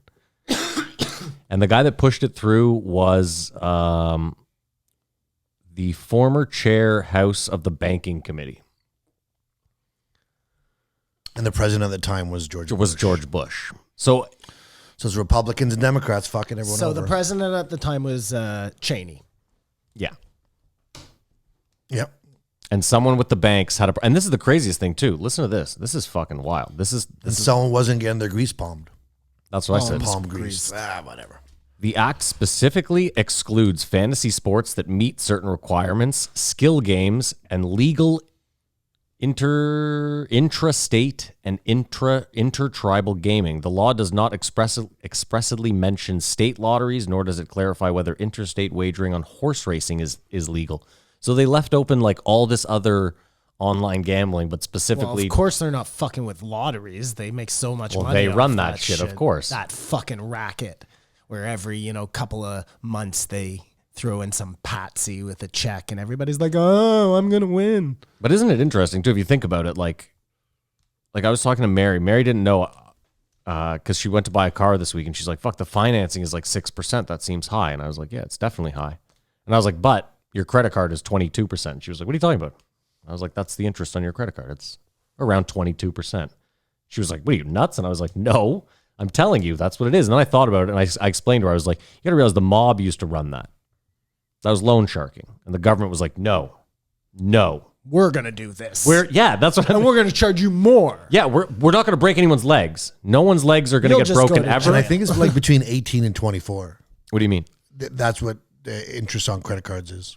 Oh, you can get it's some. still You can get obscene. some. You can get with 12, I believe, if you're like a super lucky. But the point is, it's very high, and she didn't know that. And then I thought about the lottery, Simon. Like again, the mob running numbers at a local level, and the government was like, "Whoa, hold on here, we're going to run this." Yeah. And now they fucking It was pretty much like the drug trade, too. Hey, You guys are making a lot of money. we We're got gonna this. take Yeah. this. So Joe wants to buy Epstein's house in NYC. Open up a comedy club, I assume. So it's obviously he's getting I more like than that. $100 million. He also wanted to buy, or went to look at Joan Benet Ramsey's house. So Joe's Well, no, he said he was there and just they a saw it. sick fuck. Kamar. I got to ask a question. Sure.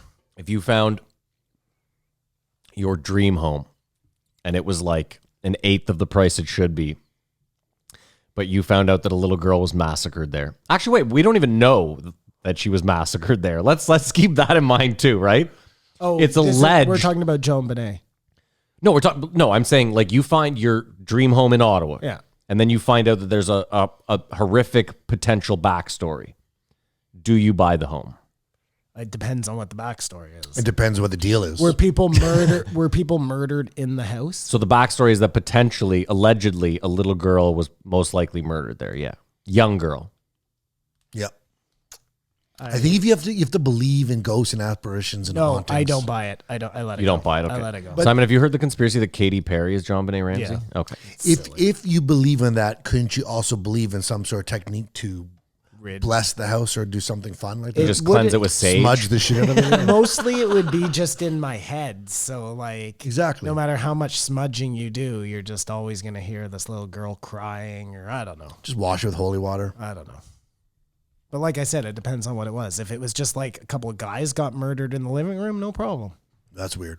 But little kids, No, I'm just joking. Any better sort of energy. murder in the house would be like Depends definitely on the discount. Off-putting. Depends on the discount. I'd love to be a homeowner, Yeah. No. At what cost? At least you're honest, Kamar. Sorry, Simon. I cut you off rudely there. I was just going to apologize. say, Kamar might be on a blacklist now.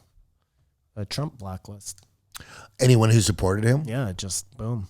Isn't it crazy that they call people Nazis and they're doing Nazi Yeah. Everything, retarded. it's techniques or all, whatever? Yeah. it's all so backwards, Kamar. And they seem like the fascists. Like you can't say this can't happen. Like But the left does not see it that way. no, but it's like they know they have good intentions, but they can't see.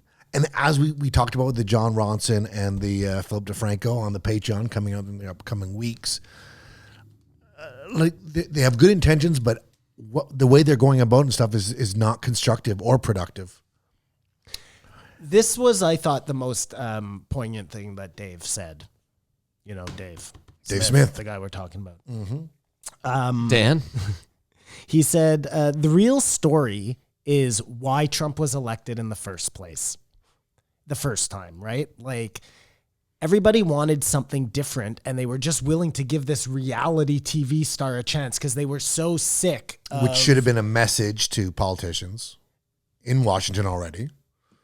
But now in order to get Trump out, it's just status quo. That's like if it That's was how it moved the. if it was anybody but Biden, Tulsi, Bernie, like anybody who you legitimately legitimate felt excitement. like it wasn't going to go back to exactly the way it was, you would be able to get behind. I think, in the end, when you find out that Bernie supported I mean, Biden it's in the end, also- it's, it's also- do you really think it was going to be different it's now? well, no matter what, Bernie, Tulsi, Andrew Yang, they would have all been different than Biden. Yeah, I think they But again, would've. but to hear that Yang drops out and then endorses Biden as opposed to Yeah, fucking I know. Bernie is like, what is going on here? Like, It's all gross for sure. And I then- think they're just trying to end up with jobs after, right? and I think the Republicans at the end of the day don't look great either. Listen, in 2016, both parties look awful. If this is the best you have, you guys, you came up so fucking short. So Well, I think who both would it sides have- sides should be absolutely ashamed. Sorry. Who would it have been if it wasn't Trump? Like, who did Trump have been go Jeb up? Bush. This is what I'm asking. Like, who? It wasn't. Was it Biden? No. Sorry. It was it. I think it was Jeb Ted Bush. Cruz, Romney. Jeb Cruz, Bush. I don't know. Mitt Romney who was in there, it. yeah. Marco Rubio. Just the usual players. No one, all of them are just as lame as all the Democrats. Well, no, that's not because I like Tulsi Gabbard. I liked Bernie Sanders, even though he's a bit of a bitch. But what I was trying to say is, and they said it and they answered the question, if maybe somehow, some way, Trump wasn't so inflammatory, was more presidential, could he have pulled it off? Even though, as they said, that's not him. He's not going to do that. Like, you know what I mean? He's the narcissist that we discussed he was. Hold on. First of all, yeah, 4 weeks ago. if he wasn't all that, he could have. Listen, this race was so close that if he just wasn't any of those things, he would have won again handily for sure.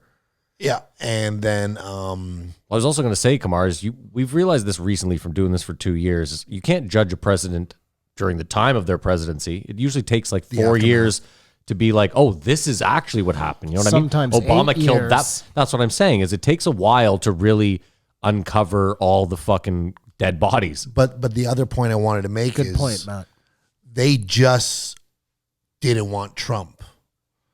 Because if you look at all the other races, the Senate didn't lose anything. Nope. The House actually gained seats. Yep. Like, If he had been just somebody else or a little less inflammatory, he probably wins. But like he couldn't not be himself. Trump is who we thought he was. And that was enough to win some support, but not enough support. You know? I also don't think people realize how bad that is for the country when there's a Democratic president and then everything else is controlled by the Republicans. Nothing gets done. Nothing. It's 4 years of taxpayer money going exactly. to So nothing. all these celebrations in the streets and hoopla is Oh, going to be that's- like, what the hell? Yeah. I thought we had change. That's why I'm not. You haven't seen me celebrating shit. Well, you're Canadian, so you wouldn't celebrate shit. No, but I mean, listen, I thought Trump should go. I don't even think it's done yet, first of all. So, I really think it is. But well, I mean, he's having a lot of trouble for sure. the fact that it's Rudy Giuliani who now spearheading the thing. I'm like, Well, what are we listen, if doing it here? got into the courts and all of a sudden it went Trump's way because of some technicality, that's certainly not out of the, like, it's so corrupt. But you know what I apparently- mean? No, but there, Simon. Right now, there's lawyers. All the lawyers are backing out because they're like, this is ethically, I can't do this. I can't and take apparently this case. cases are getting dismissed. I Yeah, think left, it's right, I think it's center, he's putting up his brave fight in his eyes. And he's ready But to I'm start TNN, pretty sure it's a done deal. especially now that Fox has lost all credibility. Like, that is insane. But even though I wanted Trump to win or Kanye, as Dave said, to see all the people happy that he lost, it didn't bother me until the vitriol of the lists and the suck at you guys puke. I was happy to see all those people happy for the first time in 4 years. Like, I don't want anyone to be unhappy or suffer. I don't, that doesn't do anything for me. Yeah, but you got to realize there's 49% of the states that are angry and suffering right now. I know. And remember I said they didn't march and then they marched. Did you see that Of course, yesterday? yeah, obvious. They're gonna march. But there was major violence at night. There's always major violence at night. Well, no, when the million women marched after the march, Proud Boys didn't come in and beat the shit out of them. That's because the Out women. of all the women, Well, they are Proud Boys. That's so I what we wouldn't put would it past have them. to do. I just thought it was a peaceful protest for the most part, and then I guess at night shit went awry. I mean, again, though, agent provocateurs, they exist. We don't know. You don't know. We don't know. are you defending the Proud Boys? No, I'm talking about I'm talking about people that were. Listen, you're allowed to go out. Well, no, because it wouldn't be hard. Like, you just throw on a fucking hula shirt, you go out there and you start trouble. Like, that's what an agent provocateur would do. But if They you have wear an Fred intention- Perry, Simon. They wear Fred Perry. I'm done telling you this. I don't give a fuck. Yeah, what it's they wear. symbolic.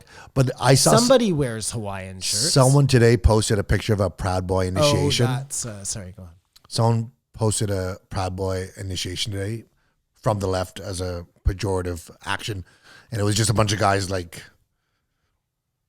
you know, not beating the shit out of them like The beats. you assume in a Giving the gang beats. beat-in. But The beats. Yeah, but Like you'd get in high school. But no, it wasn't disturbing. And they're like, look at these clowns. And I want to know, are they super dangerous? Because someone emailed in and thinks they're a real threat. And I think they're just a bunch of clowns, like young guys without identity wanting to be something. I still don't see them as a threat. And I think the media makes way more out of it.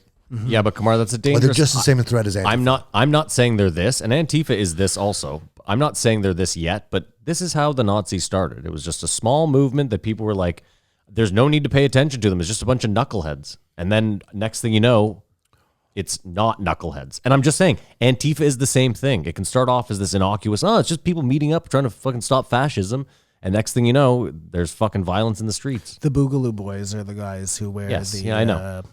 I was and- like, Fred Perry is the official. Okay, yeah. I mean, I don't care. I'm not. I knew it was some shirt. Yeah. That's my point.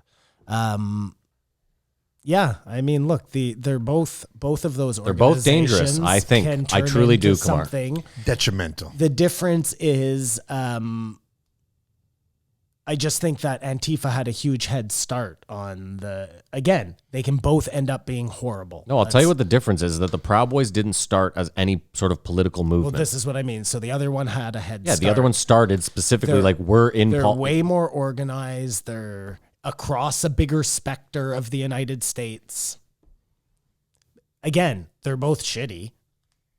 It'll be interesting It's when Biden becomes president it's insane that the Proud Boys started in something like that we actually watch. You know what I mean? Like You can see the lineage. you can see it. It was right there. It's crazy that technically it was born here.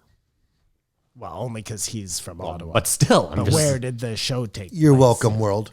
But Come on. no, but just if Biden becomes president and Antifa continues, or is their job done? Because I don't know if their mission don't statement was stop. just to get rid of Trump. No, they were around before Trump. Antifa was around before Trump. This is not a new thing. I can't go that far back to remember it. I seen it. I Noticed it after. think Matt is right. I think they started coming out when there was like somebody to fight, you know? But What I really liked, I think the most poignant thing Dave Smith said was, and someone said it to him, so it's third hand now, but don't call this thing Black Lives Matter. Call it accountability for bad cops. Call it what it again. It's like naming these bills thing. Like, just call it what it is. I don't care about the color of because the you can have more people get behind it. Yeah, I don't care about the color of the skin that the cop is killing. I truly don't. I don't want cops killing anyone, unless it's 100% justified. And I truly believe those are few and far between. And this argument that cops have a dangerous job, I read an article yesterday. For the fourth year straight, more retail workers were killed at work than cops. I don't think it's totally a dangerous job. It's just a shitty job when you talk about car accidents, Sure. suicides. But what did I just say? Retail is a terrible job too. And more retail workers were killed 4 years straight than cops. And if a retail worker went in and killed someone, that would be obscene. But if retail workers once a week had to find a dead coworker at work, I get it. Yeah. I mean, it'd be a much worse job. That's where I feel for cops, because my uncle was a police officer. But you realize someone works at the coroner's office too, right? The coroner's office, yeah. I think like people who work in morgues, That's another good example. funeral homes. Like there's I remember a girl who was working to become a coroner. Yeah, but that's my point is like, she went into that and she sees horrific shit all the time and it weighs on her for sure, but we don't. No, what I was going to say is I think missed there's the first part of this. Are you comparing a sales clerk to a police officer? No, what I said was for 4 years straight now, more retail workers have been killed at work than police officers. Yet we only talk about the fact that, well, cops get killed all the time, so they have hair triggers and they have reason to be afraid. If you're a Walmart employee, you're more likely to be killed at work than a cop. So my question is like, we need to start. Well, I mean, Listen. where are those murders taking place? Are Simon. they Walmarts or are they like bodegas? You know what I mean? Like You're not considered a retail worker if you work at a bodega. It's Walmarts for the most part. people are getting killed in Walmarts Employees, yes. by other employees. by other No, employees. I was just No, saying, it's when not. people go postal. Simon, either way, my point was just to Dave's point is if cops are killing people, we should all be behind this. It shouldn't be Black Lives Matter. It should be cops are killing innocent people. Even if they're not innocent, cops shouldn't be killing you. It's the same thing as those bills. It's just the label alienates more people than it brings in. I agree. And it is a just cause.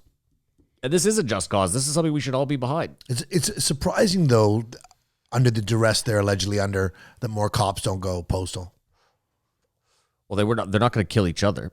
It's like a super fraternity. No, they end up killing themselves, but I guess the post office isn't as tight-knit. But that hasn't happened in a while. I mean, that's more of a... Well, how many cops, like, I don't know, murder their wife or something? I think the numbers are shocking. But I bet it's the same. I bet you could find comparable numbers in firefighters. There's a lot of alcoholism in firefighters and I bet cops you the and- difference is that the cops have a gun. Yeah. Well, in the States, everyone has a gun. Yeah, So it's I a mean, it's just- tough argument. it's- yeah, I get it. guess. They carry it for work. I understand what you're saying. I mean, that's the other problem is no one wants to talk about, but the U.S. has a gun problem. We've talked about it. Yeah. It's a freedom problem.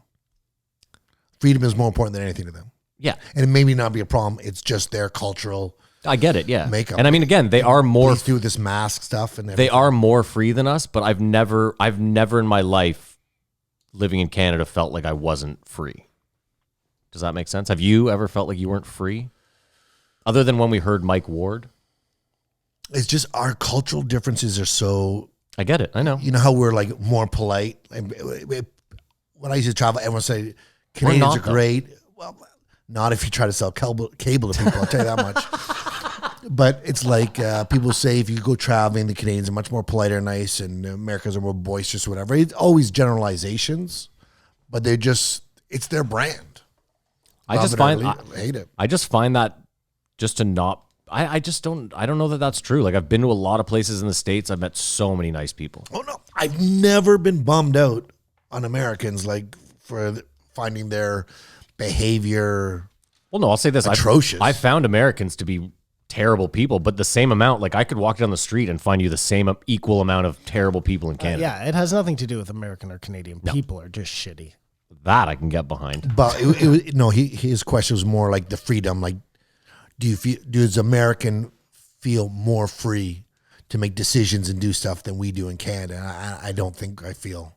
I mean, again, like if you and I wanted to go buy a gun today, we couldn't. Well, so that's I guess what I was that's just gonna say. You don't want to go buy a gun. You never tried, so you've never been like, "Holy shit, this is so hard to do. Fuck this bullshit." You know? Yeah, but at the same time, if I was in Arkansas and I wanted to get a hooker, I'm not allowed to do that. So, like, you know what I mean? Like, their freedoms, they're as free as they are, but they don't have total freedom. The same way we don't have total No. freedom. Like, Yeah, they that's just all. have more freedom. yeah. That's more freedom, more responsibility.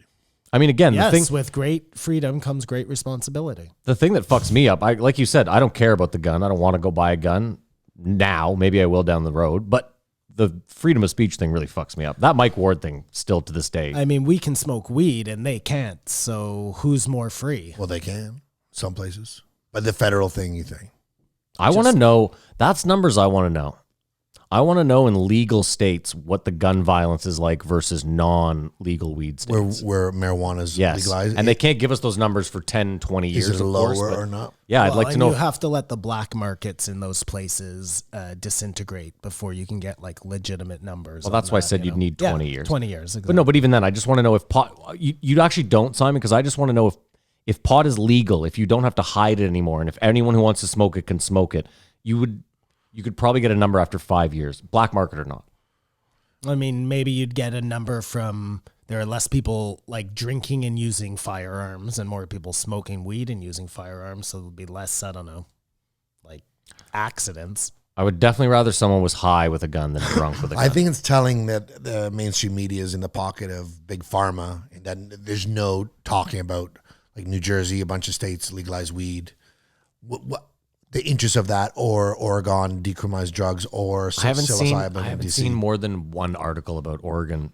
Nothing. legalizing. I've seen absolutely nothing as a pro or con. You'd think or- that story would be you- prevalent. Well, this is it. What I was going to say is, I think what Dave was able to articulate better than I can is mainstream media doesn't care that Trump is an asshole. I'm not sure what their motive is to Well, they're selling you get him out of office, but they don't care that he's a piece of shit. They're thriving off it. It's obviously they want a warmongering presence. As he said, historically, they love wars. That's great news for. Do you remember even here when the Syria conflict fired up? CBC every day had a Syria revolution. It was the whole Arab Spring. Like that was. I hate it when something gets a graphic. Can I make a suggestion though, Kamar? The people who own the news networks, they have other industries that they have interest in. Well, the biggest one and is then we'll use this news network as a way to the biggest push the narrative. obvious in example is NBC, right? Because it's owned by General Electric, and General Electric makes weapons. So I mean, it's very easy to see where their motivations lie and what they want. I'm not sure how I can figure out who owns CNN, Viacom. Like, it's a bit harder to see. Used how to be obvious Ted it- Turner. How obvious it is, though. But you know they're a heavily left-leaning news network. Obviously, they're They don't care about any of that stuff. Obviously, we realize that. They don't care about gender pronouns and cancel culture. They're appeasing to keep people in, but they want wars so their companies can make money building weapons. That's their bottom line. I think they, just like Dave said, the banks choose to say buy into this stuff, even though they couldn't give a fuck. I guess what I'm saying is it doesn't matter what it is. If they want it to be anti-pot, then they'll use it as that. If they want it to be anti-drug, whatever it is, wherever they're aligned, they'll just use those networks to push that narrative. Or is it possible if Trump was starting wars and stuff, they could buy into him more? Because that's the bottom line. Like, why are all these people so against this guy? And it's not for the reasons you'd want it to be. It's not because of the grab him by the pussy, is what you're saying. No. It's got to be more than that. Obviously. And yet he didn't. He stayed in wars, and according to Dave Smith, he started or didn't start one, but He had the opportunity certainly to. didn't pull out. That'll be the most telling thing is if some major conflict, America gets involved in the next 4 years. Well, hold on. Iran is kind of a different deal. They have nukes, right? No, they do not. Oh, they don't have nukes? Okay. No, not a different deal. Same deal. I mean, Kamar, keep in mind, let's say they get in a war with China in the next year. Is that not Trump's fault? Like, would you blame Biden for that? The only reason they should get in war with China would be like to liberate the Uyghur Muslims or whatever. Well, we know they're not doing that. I know, but I They just can't get in a war. I don't with think so. We China. also know that. Even when Trump does that, it's just like they cannot. It's not. From what I understand, the Chinese sort of respect Trump for fucking with them because they're like business and stuff. Like it's all business. There's no why feelings. They could never work with Hillary because women just aren't allowed in the board meetings. Oh, right? I'm sure. Where they did you get worked your with China Hillary. information from there? Which China From what I information? understand, the Chinese love Trump. No, I had a friend who went there and he said it's very capitalistic and stuff. Oh, I don't know if they love Trump personally, but Well, it depends where in China. they you love go. business. They love flash. They love. Can I steer us off for a second? Yes. If you were to go back in time, when would it be justified to kill Hitler? Like, could you go back to when he was 5 years old and kill him and feel good about killing that little child? He didn't have the mustache back then. Remember that? Your little teen stash. Just start. Oh, he But was it's five. but it's like we were saying, a president doesn't do everything. There's a conglomerate. Like, was it just Hitler or was there 6 or 7 guys? So even if he killed him, someone else would have. At 20, when he's just like becoming a He's just slightly fascist, agitated. you know, or whatever he becomes. Is it good to kill him then? Or do you have to wait until he's like 30 and literally loading the Jews onto the trains? I'd kill him at 5. I don't You'd give kill a him at fuck. 5. Yeah.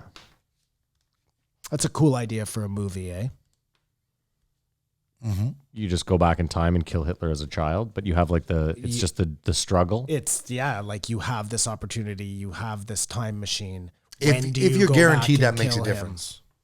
You'll never know if it'll make a difference. But you don't get to go back to your time? What do you mean? So when you go back in the future, you're stuck there? After you do the mission. I mean, while you're doing the mission, you will Yeah, never of course. know. Okay. Yeah. But you go back in time and then come back and things are worse. Is that how the Right, movie like ends? You kill him and you're gone? You disappear? Goebbels takes over or whoever and is way worse than Hitler was, right? Like Or better. What's his name? I think what was his sidekick there? Was so into the occult.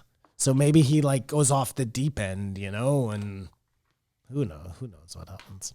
It's a cool idea though, I think. I'd just kill Hitler's mom. Go all the way back. That would just be easy, yeah. But again, you're fucking with so much of the timeline at that point. And that's never a good thing. Fucking with the timeline. Well, that's probably your best bet then. Go as far back as you can. Kill like his great-great-grandfather. Adolphus Hitler. Joe set up Jay Peterson coming back on. I thought that was interesting. Who's Jay Peterson? I don't know. Jordan. Oh, yes. Because I told you guys he'd be back on. I said that like 2 episodes ago. Who was he talking to in this episode? I can't imagine it'll be that good. It'll be terrible. I think it'll be more about his struggle, and he'll be really weak and not with the vitriol, or like he hasn't had time to come up with some new material. Well, because for lack of a better word, Joe said he wants to talk to him about, you know, being a guy who talks so much about keeping yourself in order, and Cleaning then your room, getting yourself and then out dirtying of order. your own room. But I found it interesting that he's willing to give Jay Peterson that second chance. Why do you keep calling him Jay Peterson? What's going on here? Redemption, but C. Kressler never got that chance. Maybe it's K. Kressler. I don't know. I think it's K. It's probably Kressler. Chris with a K now that I come to think of it. who? Chris Kressler. I think the most interesting thing is he doesn't mention Bravo, Callan, or Schaub at all right now. Why? Because he mentions everyone else. What do you mean? Like, Oh, moving Segura there? all the time or whatever. Just He hasn't talked about Brendan in a long time. That's true. Has Ari been on since Kobe? No way. That's a long stretch that he has not been Well, on. let's be fair. Sort of COVID is a period of time where, I mean, he wasn't traveling anything. So take that out. That period of time, it hasn't been that long. It's true. Okay. We got to move on. How much more do you have here? Not much more. Yeah, I think we're done. That's it. Yeah. Okay. Fine. Sure. I don't care. You want to rate it? I'll say this. I'll rate it first. I'm going to give it a 2.5, but hear me out. Hear me out. Just hear me out. It's only getting a 2.5 because I'm an old horse beaten to death by all this politics, and I just can't do it anymore. Like, Tony Hinchcliffe was a great just reprieve from all this fucking. So if this is what I would say, normally if this was just like a non-COVID, non-election episode, it probably would have gotten a 4, maybe a 4.5. But I'm giving it a 2.5 because I didn't want 3 hours of political talk from a comedian / whatever. Go ahead. Kamar's giving it a 4. I give it a 4. 3.5. I give it a 4. There you go. Like I said, it probably is a We 4. didn't even touch on all the talk about the bannings. He's really smart. Well, he does this for a living. He does He's this really for, well read about politics because he does it for a living. Yeah. He's smart too. What you backpedaled on the he's smart? I don't want to make any assumptions. Maybe in everything else, maybe in, ancient civilizations, he doesn't know anything. And He's really So that makes him stupid dumb? about ancient civilization. No, smart's the wrong word. He's so well versed in what he talks about. and it's an important position because he's a libertarian, not a Republican or a Democrat. That's where he's coming at. I mean, at the end of the day, he wants less government just altogether. Yeah, I mean, he wasn't out there preaching that, though. He was just that's telling his brand. Joe And you what can listen to his podcast if you want to hear about that. what's what. No, I thought it was a really balanced conversation, calm, collective. Like I said, that's how I think I sound. It couldn't be further from the truth. I give it a 4. Has Joe smoked weed this week on the podcast? Not on camera. He's not smoking on camera? Well, not in Texas. Yeah, I haven't seen him smoke on camera once since he's been in Texas. So what do they do? Jamie pans over to the guest and then he smokes, or he's just not smoking during Well, the we know podcast? because Because they've been smoking a lot of cigars. Adam Curry, you guys never listened to his. Well, I heard what podcast. you said, that he smokes. He has a regimen where he So Adam smokes a Curry said he was shitload before. smoking the shit out of the place. So he has smoked there, but I haven't seen him roll one up on camera, pass it around. But he passed something to Dave Smith in the episode. It's very weird to me that he's that like they're not going to come after you. No, but it's just like when they say mushrooms, he goes allegedly all of a sudden. Stuff Yeah, like that's that. different. But He's- like I weed, thought like he's always done he's that. in the Austin city limits. Is he? Well, we don't know that for certain, but like it's decriminal. Like I don't understand the overcautiousness. You're a fucking famous person too. Like I don't know, man. There Like must be some reason. Chappelle talks about getting pulled over all the time. Well, Maybe he's it's like something with Spotify. Who knows? definitely dialed back his. They know he smokes tons of pot. I don't know. I'm not Matt. asking you for the He's answers. definitely dialed back his pro weed stance after that podcast about weed can be detrimental to some people. Like he's not. There was a time when he just smoked weed. Everyone smoked weed. Like it's the best thing ever. Like I did smoke weed Oh, at no, 30. no. Yeah. And there's like some people cannot handle it. So maybe he's being a Well, role but that's model. a really smart stance to take, because if somebody has a pre-existing condition where their brain is messed up, any other substance that you put in there could theoretically push you over the edge. So Okay, but you could argue he drinks on the show all the time. Alcohol is a far more detrimental. no. I'm not saying he shouldn't do it. Joe is No, but just I get it. My point though is just like to not smoke on camera. that's that's all- That's all I'm talking about. I get what you're saying. I'm talking I about what understand. Kamar was talking about, which is his kind of new Yeah, line he just in the doesn't push sand it. he's I get it. drawn. The I same love way it, he but it's not for everyone. Yeah, the same way he drinks quietly on the show. He's not out there like everyone should have a fucking scotch. 2 scotches a day. I get it. Yeah. Are we gonna take a break? Break. All right, we're gonna take a break. We'll pay some bills and we will be right back. Right back.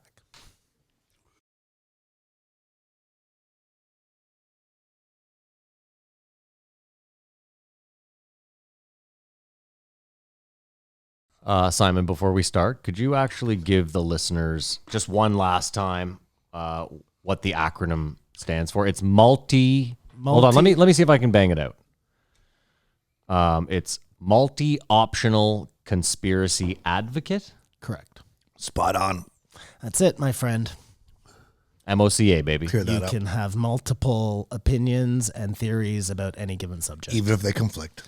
especially. If I was they just conflict. gonna say, especially. The more confliction, the better. All right, let's get it rolling.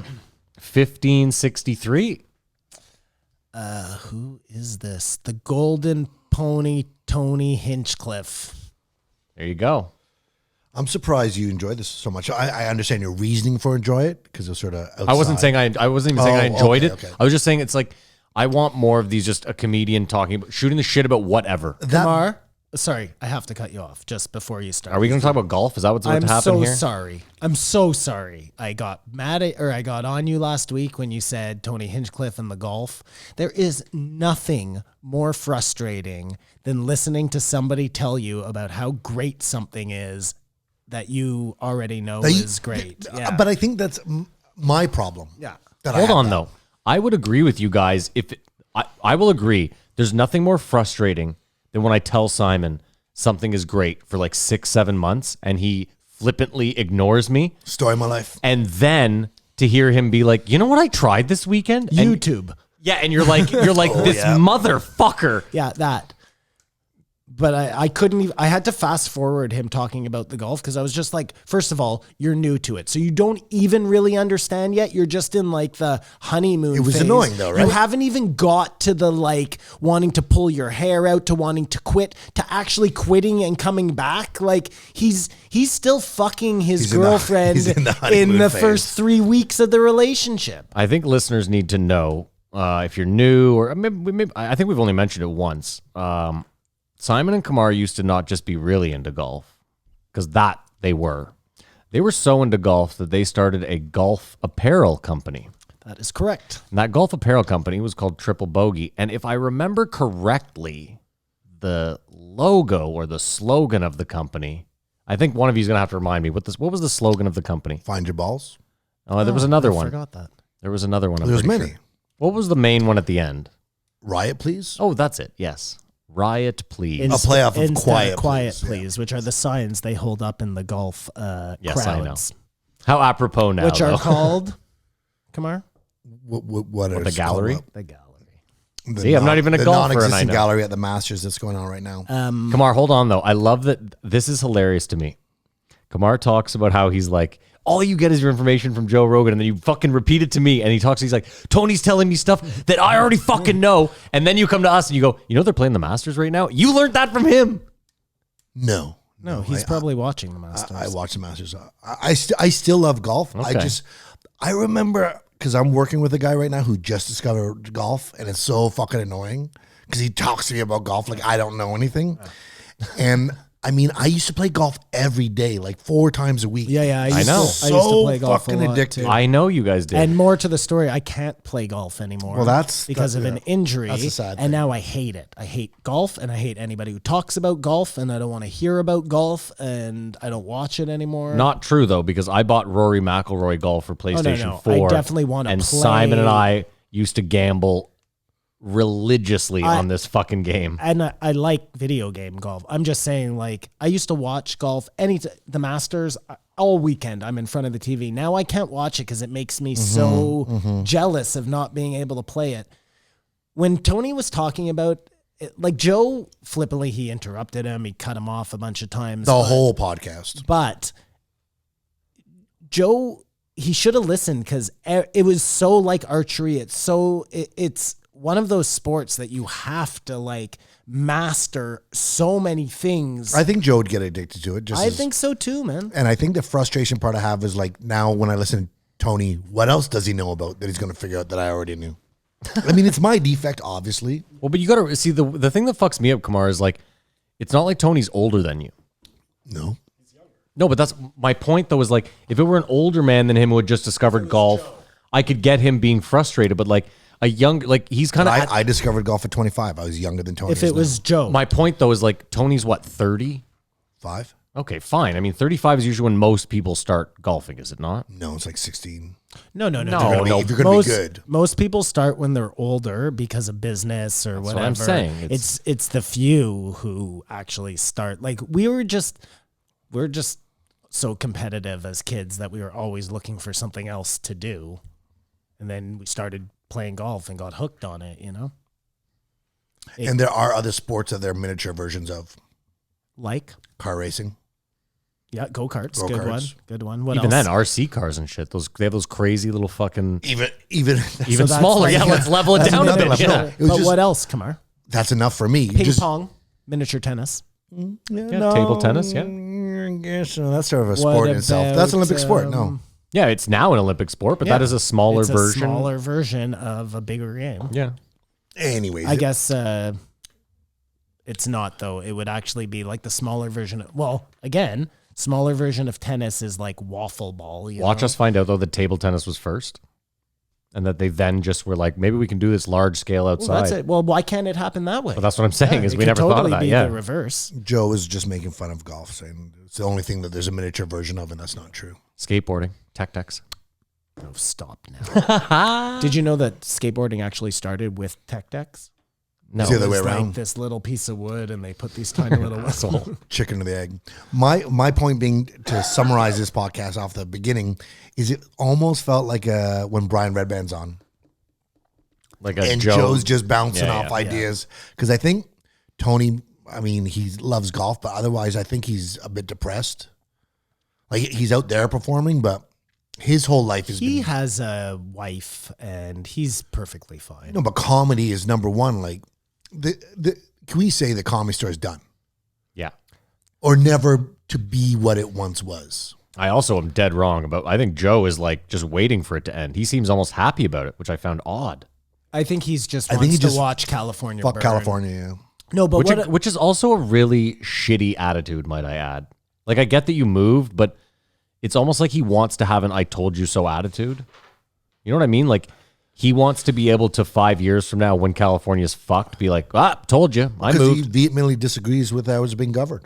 I get it, and that's fine. You can but he moved, so you did your. Well, that's sort of like me, that I want the left, all you're going to get from this Biden is more heartache. All that glitters is not gold, especially not Joe Biden. Yeah, but my point don't is bring like, Joe Biden. Hold on, my back point into is this this. I apologize. episode. Fuck. Strike that from the record. Kamar, my point is simply like you can leave California because you don't like the way it's governed, but you can still wish everyone well on your way out. It's one thing to leave and be like, well, I hope the place burns to the fucking ground. Like I don't think that's He's the greatest letting attitude. emotion take over a little bit, and I think if he could like see it more from the outside, he'd probably agree with you. Listen, I think it's a place that he still loves deeply and that he's angry that he had to leave. I think that's what it is. This is what I'm saying. I think he feels like he had no choice. And Yeah, let's give him Again, some though, time. This you're is very s- fresh. I just hate when someone who's that rich is like, I had no choice. Dude, fuck off. No, I think he meant he had no choice. Like, you're not going to feel good about staying in a place where you're watching this guy you disagree with control you. Like, nobody wants to live like that, you know? So, especially if you're rich, you're like, fuck this. I'm fucking out of here. And it's you know? cursory. If we lived there, I think we'd be affected more if we saw Melrose Place shut down, all boarded up. Like, It's just Melrose. how bad it is. I don't know what that even means. That's why I was like, what, the TV show? What I meant, though, Kamar, was that a comedian who has nothing else, all they had was comedy. When comedy is taken away from them, they are going to go into a massive depression. If you have a balanced life and you have a wife and kids and other things, that hobbies, losing comedy will suck, like anybody losing a job that they love, but you'll be able to figure it out. You Well, know? But even then, but Tony adapted. I He found feel- golf. I'm saying Tony is fine, but Tony is married anyways. He has a Well, what I'm saying is you find another outlet. He's saying, like, I think in Tony's case, he has enough money where he's like, this will come back. For now, I'm going to golf. I still feel like he's feeling the effects of it, like anyone else. Do you know what Someone I think else it is? A lot more bummed. I've seen him in better spirit than this podcast. I think it's that you are reflecting your own feelings.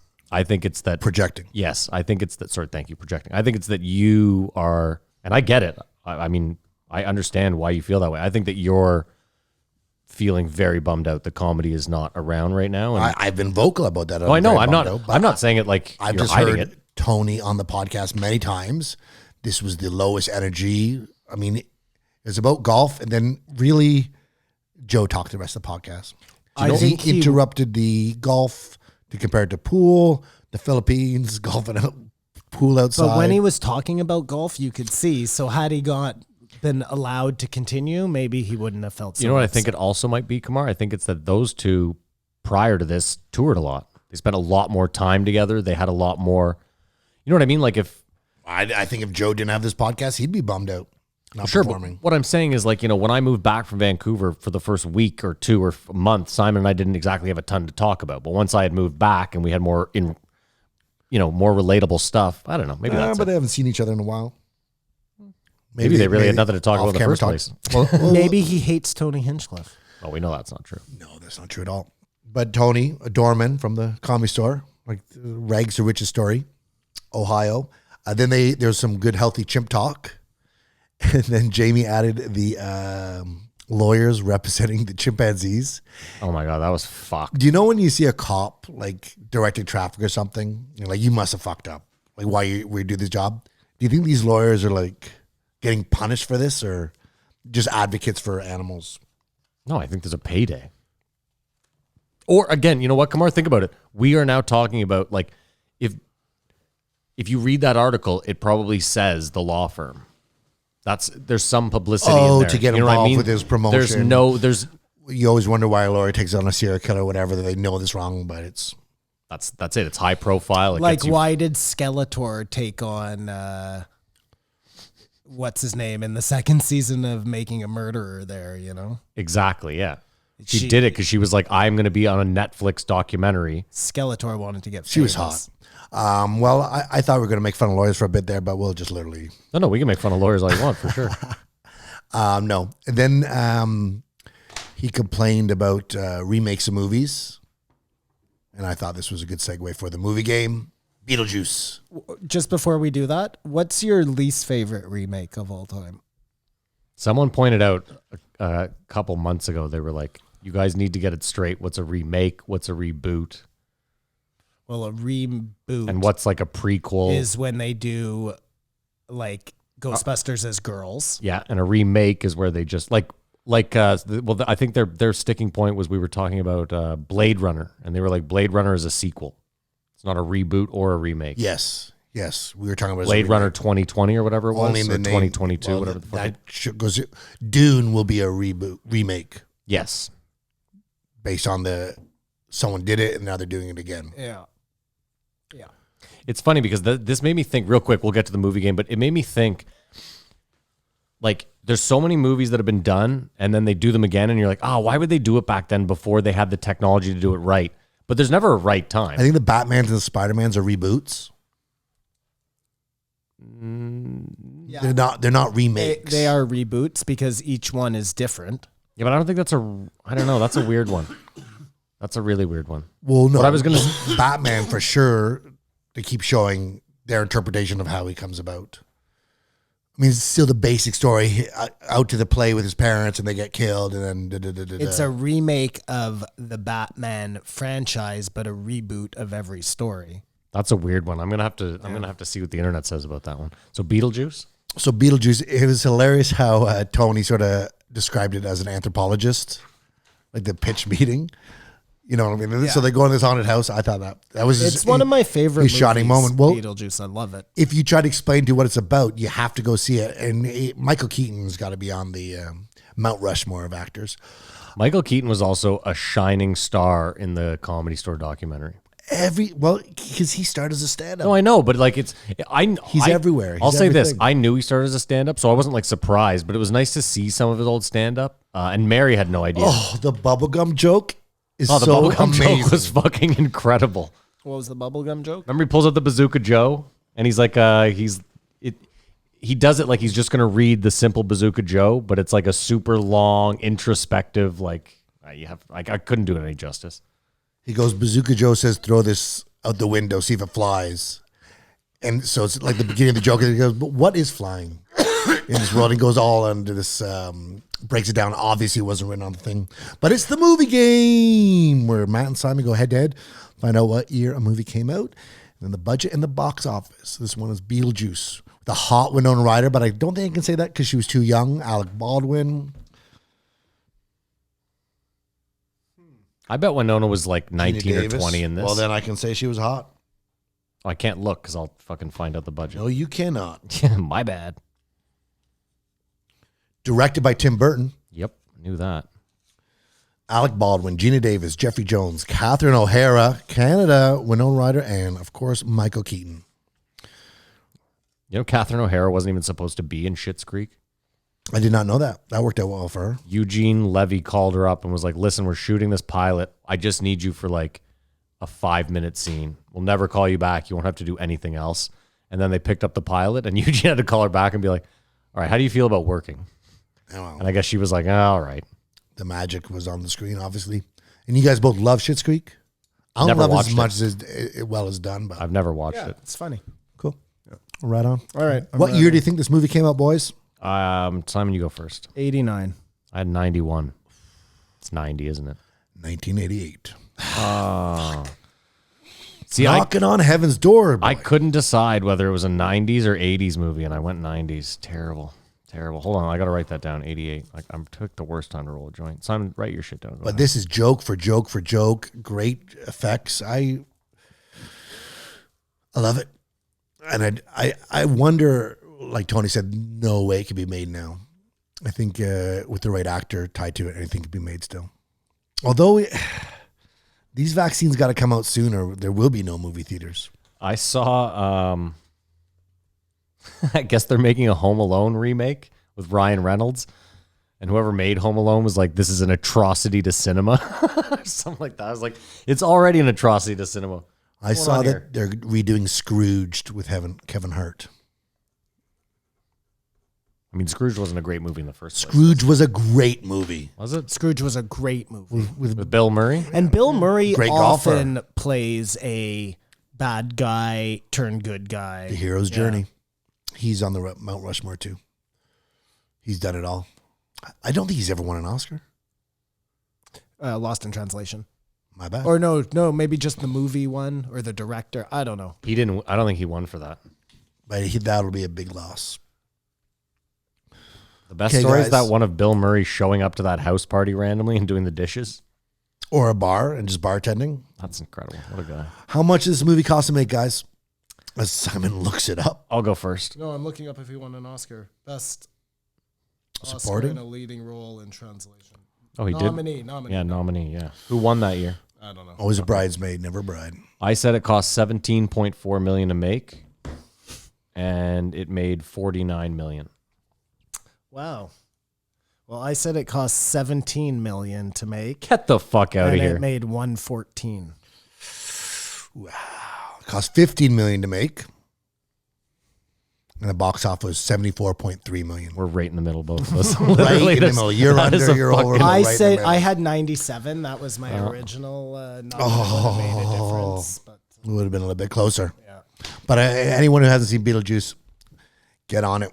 It's a classic. It's so true though. Like you go to try and pitch that movie, and what do you want to call it? Beetlejuice? Yeah, get the fuck out of here. Just in the name, right? Like that. What Beetle? What? What I want to know is this. Like, for us, it's a classic. I agree with you. Of course, I could watch Beetlejuice anytime. No problem. What I want to know is, like, if someone who's 18 right now could sit down and watch it, and would they enjoy it as much as us? Yeah, I'm it would curious. I think it's funny. just joke after joke after joke. They're funny.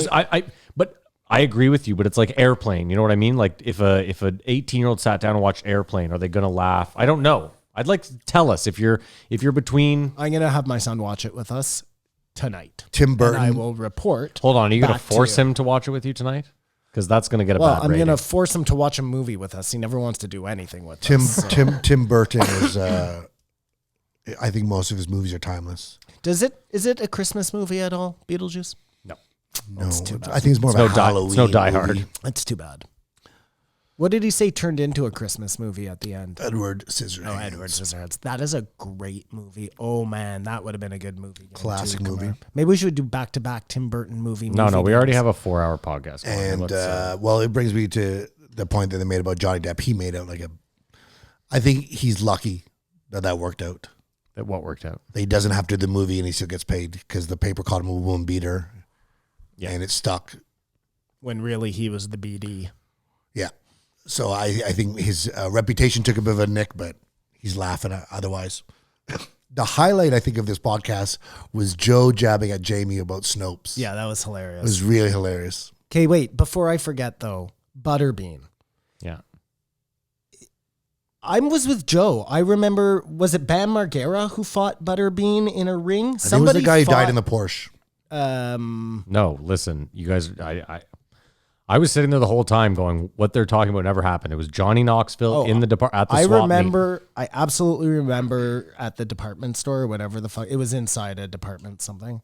It was a swap meet. But I can swear to you, I might be with Joe in like a Mandela effect here, but I thought it was like Bam who fought him in a ring and they went like. Let me ask you this. Did Jamie pull it up? No. Then Jamie it never didn't happened. Pull it up. I'm going to have to fucking do my own research here.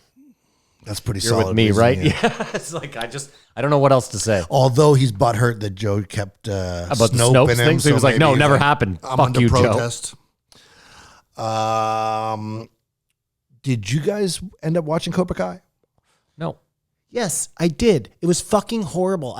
This is like a Miss Maisel thing all over again, man. Joe has like shares in Cobra Kai or something. But it was Executive corny. producer. It was corny, but it was better than any of the sequels to Karate Kid. They were all worse. It was unwatchable. No, That's a remake I'd rather watch the movie. with Jackie Chan. I'd rather watch the movie that has the bad, the two bad coaches in it, which was terrible. Really? Than Cobra Kai. Yeah. Cobra Kai seemed like it was like so watered down. It was insane. Yeah, I think it's just for a broad audience. But I thought it was corny and campy. And again, the nostalgia for me, I like Bill and Ted's. So maybe I have bad taste. 3-card Monty is a sign you're living in a big city. What? No. 3-card Monty is a sign you're living in the 70s. What the fuck? When was the last time you saw 3-card Monty? The only time I Or a saw it shell is game. when I went to New York City when I was like 18. That's what I'm saying. And my friend lost hundreds of dollars. Yeah. Because that's what those. Because what they do is that you win the first time, and there's 5 people in on it who you Acts think like are he's losing. never been hustled. Oh my God, you won? Nobody ever wins this thing, man. You must be fucking amazing. And then at someone this. else loses, but they're all playing with the same money, and then they take you for everything. Yeah. They push you on a big one. But you need to better pack up and run down the street when the cops see you. So you cannot have big. You don't think it exists at all anywhere now? Did you? No, I don't. Did you go to Canal Street when you were in New York? Yep. Did they shut it down by any chance while you were there? Did they shut it down? Where they just close the things while you're Because inside. the cops they show up to Canal Street once every couple of days just to rattle shit grab up. all the Gucci bags. And I was there when it got like, because dude, one minute I'm looking at fake Rolexes and bootleg DVDs, and the next minute the Asian gentleman that was in front of me with this rack, I literally turned like this. He's across the street with this whole thing, and every steel door behind me, Kamar, is shut. What is the park where you go to see the Omega. Statue of Liberty? Oh. We go to you go to Ellis Island. But there's a park right before Ellis Like Island. Is Regency Park. You're talking about like in South in the financial district. a lack of like brand name. Tribeca. Yeah, but yeah. I went there, and it was the best. The guys with the suitcases that would come sit beside you on a park bench and open it up watches. I mean, I hope that's still gone, but just all that sort of commerce and guys with literally with the jackets with you want to buy a watch, like they existed. I don't know if they exist anymore, but There's so much shit in New York that just only exists there. Like you get on the subway and there's almost every day a kid would get on and you'd hear the same spiel like, I don't want to bother everyone. I hope everyone's having a good day. I'm just here selling chocolate bars for my high school basketball team. There must have been 6 million high school basketball teams in the greater New York area because every fucking day. because you see everything, nothing's going to turn people's heads. You really got to stick out there. Yeah.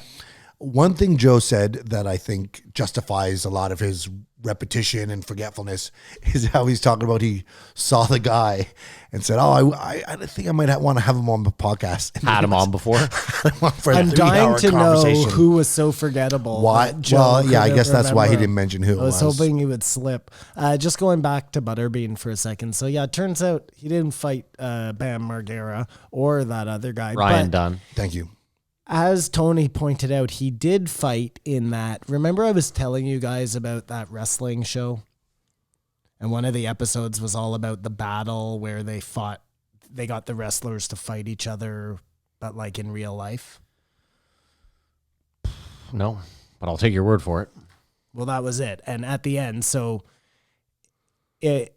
McMahon had a guy he wanted to win, but instead one of the cowboys, Bart Gunn, won. He wasn't supposed to be the toughest guy so to like punish him so he wouldn't like be able to continue his career, they had him fight Butterbean. And Butterbean just like on like 6 weeks notice or something. And Butterbean just fucking destroys this guy. Anyways. Yeah. So as Joe says, does Butterbean destroy Conor McGregor? I mean, I think so, but what do I know? Connor's really fast though. Yeah. I don't think, first of all, Butterbean has like Joe said, it's a head that goes to a neck. I don't think you knock a guy like that out very easily. So. Yeah, but you could tire him out. Yeah. I actually do think Connor wins. Now that I'm really, I think Connor wins. Run around the ring and get my heart attack. In my deep dive this morning into weird sports, I ended up watching a lot of MMA fights where there were no weight division. So it was like the biggest guy fight. And there's like this giant... Samoan guy? No, he's like a Japanese guy or something. He's like a giant. And Krokop knocks him out, I think. Oh, Bigfoot. Vanderlei Bigfoot knocks Silva. him out. No, it's not. He's an Asian dude. Like a legitimate Asian, Matt. And he's huge. I know who it is. He's like a giant. He's He's bigger than Yao Ming. Yes, and he's blonde. And he's blonde. Exactly. I watched all those 5 But years ago. what's his name? Knocks him out. Mirko Krokop. I don't think it's Krokop who knocks him out. I think Krokop submits him, but there's another guy who knocks him out, a little guy. It's not Vanderlei, but it's somebody who you'd know. The Russian guy. This is in Pride. But then I saw this other guy who fights. Fedor. You know, they have to keep fighting. It's one of those ones.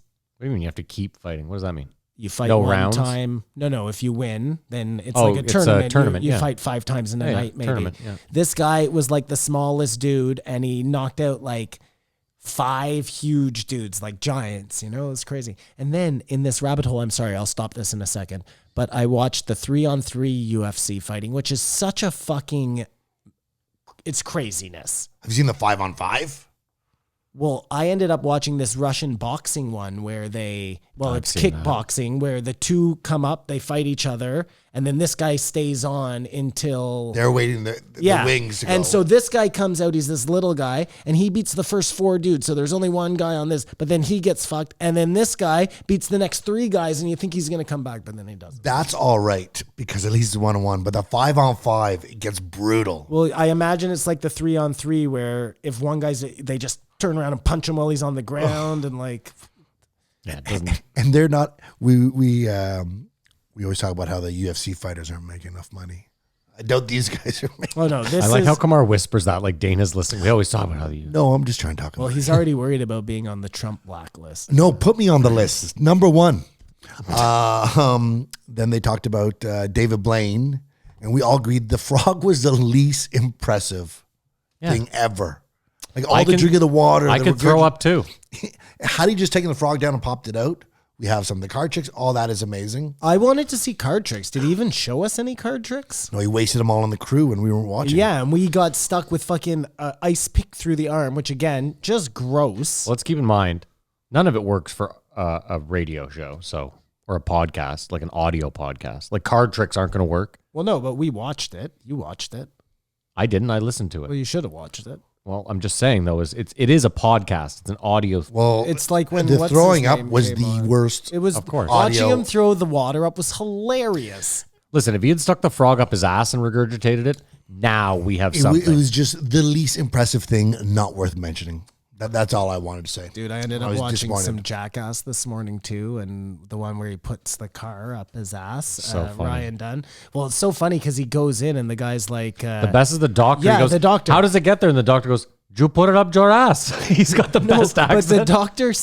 doctor says, he's like, this is you, and this doesn't belong. And Ryan's like, yeah, that's weird. How did that get up there? Like, wouldn't I feel that? You know? The best is actually when you see the doctor Like, because they get a shot of him inside a room on his own when he's holding it up, and he's like, "What the fuck?" Like, you can just It's there's a toy car in your ass. You guys joke, but that happens weekly. he's not Spanish. Like at the Civic though, Hospital. Oh, I know. Like all the time. The people doctor get is shit Spanish. Stuck up their ass.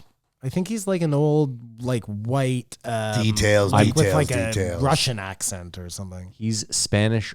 You can pull it up. I just watched it this morning. Please do. Just for the fans, maybe. Do you guys have any allergies? Not that I know of. Why do you? I was crazy allergic to cats when I was a kid, and now I'm not. So what they were discussing how you develop allergies. I had an allergy and then beat it. Well, I'm developing them for sure because now I've noticed in the spring and the fall I just get stuffed up. So I obviously have something. This is just the Wow. worst. Save for the post, Joe. Do you have Turn any allergies? Turn Simon? it down until the guy's on there at It's least. not. It's in a different language. This I know. fucking guy. Simon, do you have allergies? No. Well, now you know about us. We're fucking sick. hyperallergenic. Do you think it'd be bad if we became a state? If Canada became a U.S. state? I say it for selfish reasons because I want to be able to go there. Not right now, obviously, but You mean at some point in the future Well- you'd like to be able to get back in? non-COVID times, you know. Yeah. You just want to vote in their elections. No, I just want to work. Oh, you want to be able to work down there? Of course. Oh, as a comedian, you mean? Of course. Hold on, you couldn't work as a comedian down there right Well, you now? need a special visa. $10,000 to get the visa. And they can come up here much easier. Are you It's sure legal about rules. that? Really? Positive. Because if you look at it, what's the population of California? 40 million or something? Something like that? So it's not crazy, our population. You know what I mean? And we just be like one big state, but we just be able to go. I think we should have more relaxed border with United States. But that's But you think obviously, we again, should? for You just selfish said we reasons. should be a state. Well, they were talking about states becomes Mexico, America becomes Canada. What's going to happen if there's a civil war? And I would not be opposed to joining the Americans. How Spanish is the guy? I don't think he's. Do you want to listen to it now, or you want Yeah, to yeah. just watch it? And they could take on our healthcare system. And they can take on our healthcare system. We give that to them, and they give us the opportunity to go. Yeah, I don't think that works. Though. This is great audio. I just want to hear the guy say. Oh, God. I've never met two guys who have to be right. Okay, forget it. We'll do it after. I've never met a guy who just doesn't care about being wrong.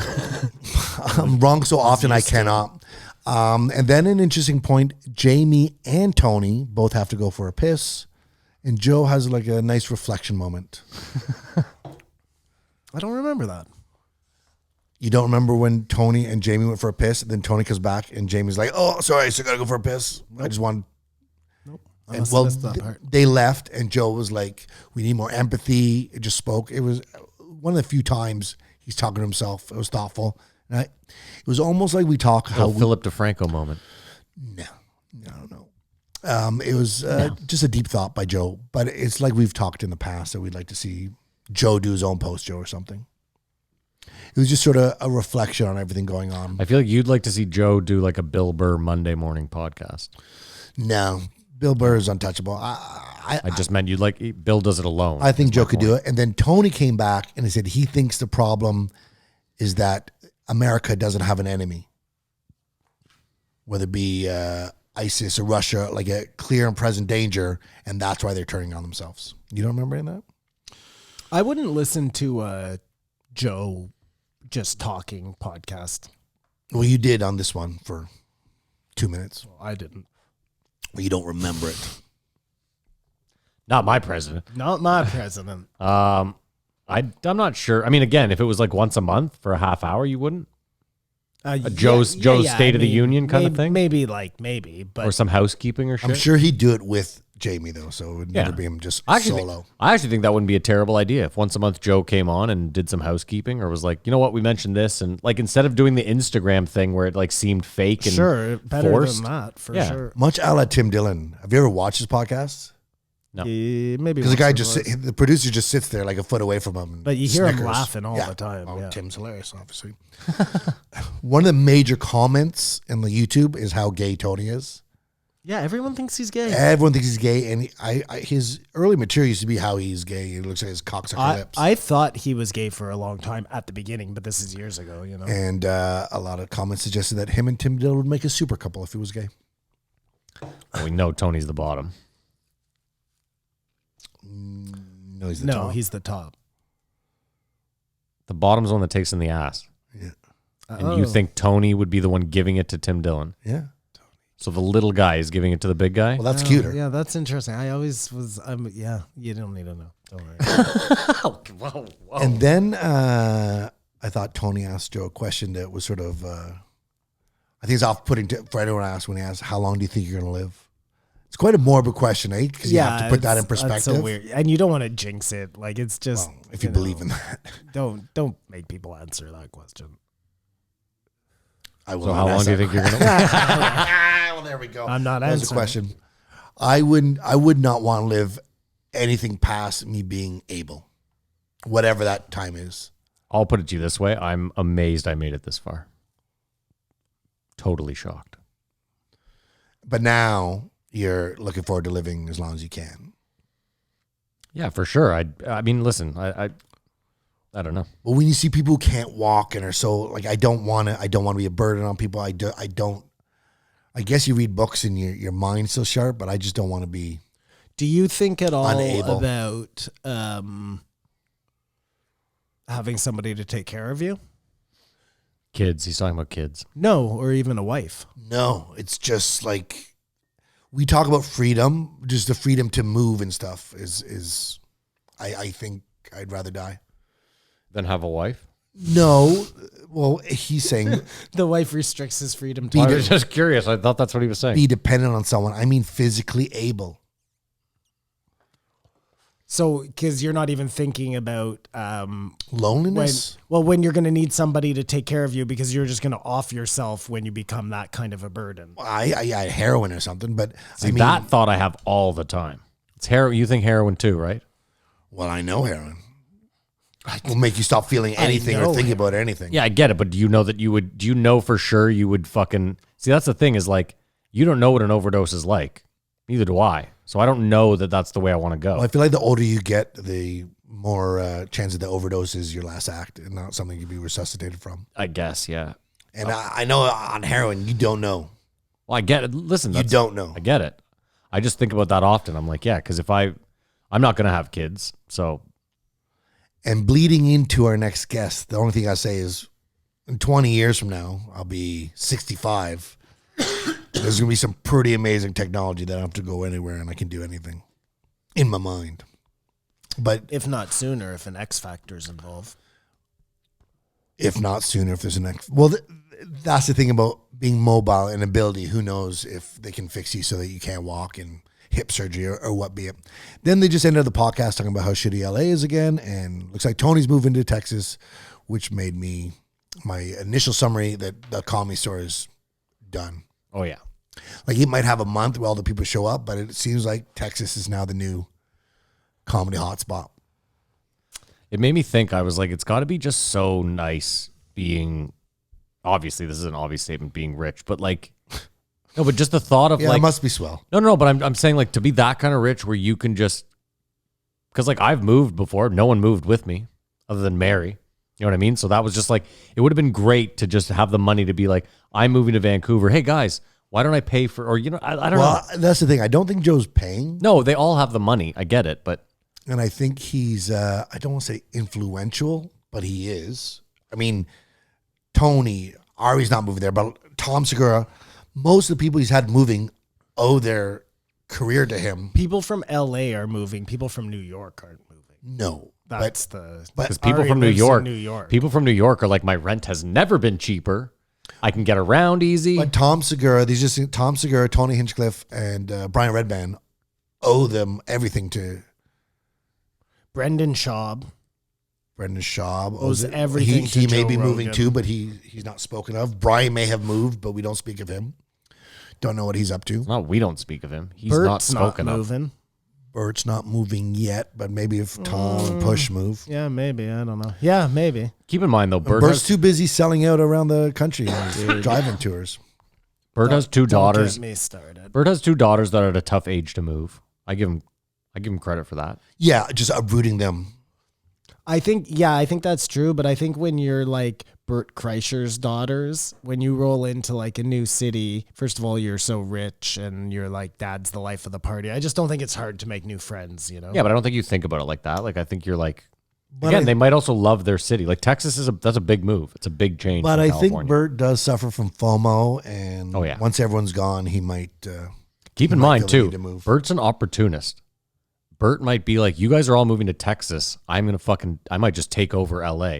And then when this thing's done, he might just go to every fucking audition. Who knows? Bert might be a big time movie star 2 years from now. I don't doubt that because that's just the trajectory he's on. Then we almost found out how much Jamie makes. Why? Well, Joe said, if you get cornrows, I'll give you a raise. But we don't find out. But he owns a That's not- Tesla. Well, he got a Tesla and that came from Joe. Oh, Joe bought him the Tesla? Oh. That's interesting. Perks of the job. Don't ask me where I know that from. Ask me. I made it up. But that's how easily that can happen. Well, if you say with confidence, I yeah, really it's do possible. think he bought him the car. As a moving So bonus. which part did you make up? Does the guy have a Tesla or not? He has a Tesla. I Holy don't know fuck. if Joe bought it from him. I just didn't want to spread a rumor that wasn't true. I wanted you to know it wasn't true as I spread it. You're like a guy that starts a fire just to put it out, and I don't understand you. Anyway, are we done with Tony? Well, it was just adorable. Tony didn't say much in this podcast. I think he was a little bit down, and I hope he's up. He's performing this weekend, obviously. It was just cute. Jamie saying I was in a band, didn't show the music, and then played the music at the end. It was super shy and bashful. Other than that, we're done. Rate it.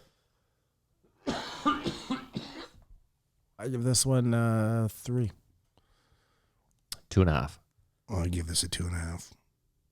It wasn't Tony's best showing. And It wasn't Tony. It wasn't Tony's fault. Everything Tony said was just fine. And again, just cut Kamar, off the whole time. what I meant about Dave Smith was just this. They didn't talk about anything like that serious.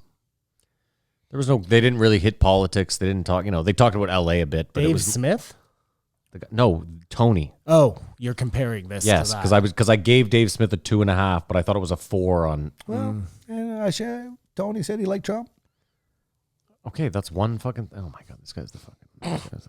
If you were to compare these are the two comedians in the week, I thought Dave shone a lot more than Tony Yeah, shone. well, Dave doesn't come on as a comedian. He comes on as a political. fucking Well, whatever. I pundit. review podcasts. I'm just comparing. You just me Yeah, you. I know. And if I didn't like this joint so much, I'd throw it in his face. Wow. People If I love didn't conflict. like this joint so much. So All do we right. all rate it? I Yeah, give we it a all 3. rated it. Yeah, let's move You on. gave it a 4? I didn't give it a fucking 4. You look so tired.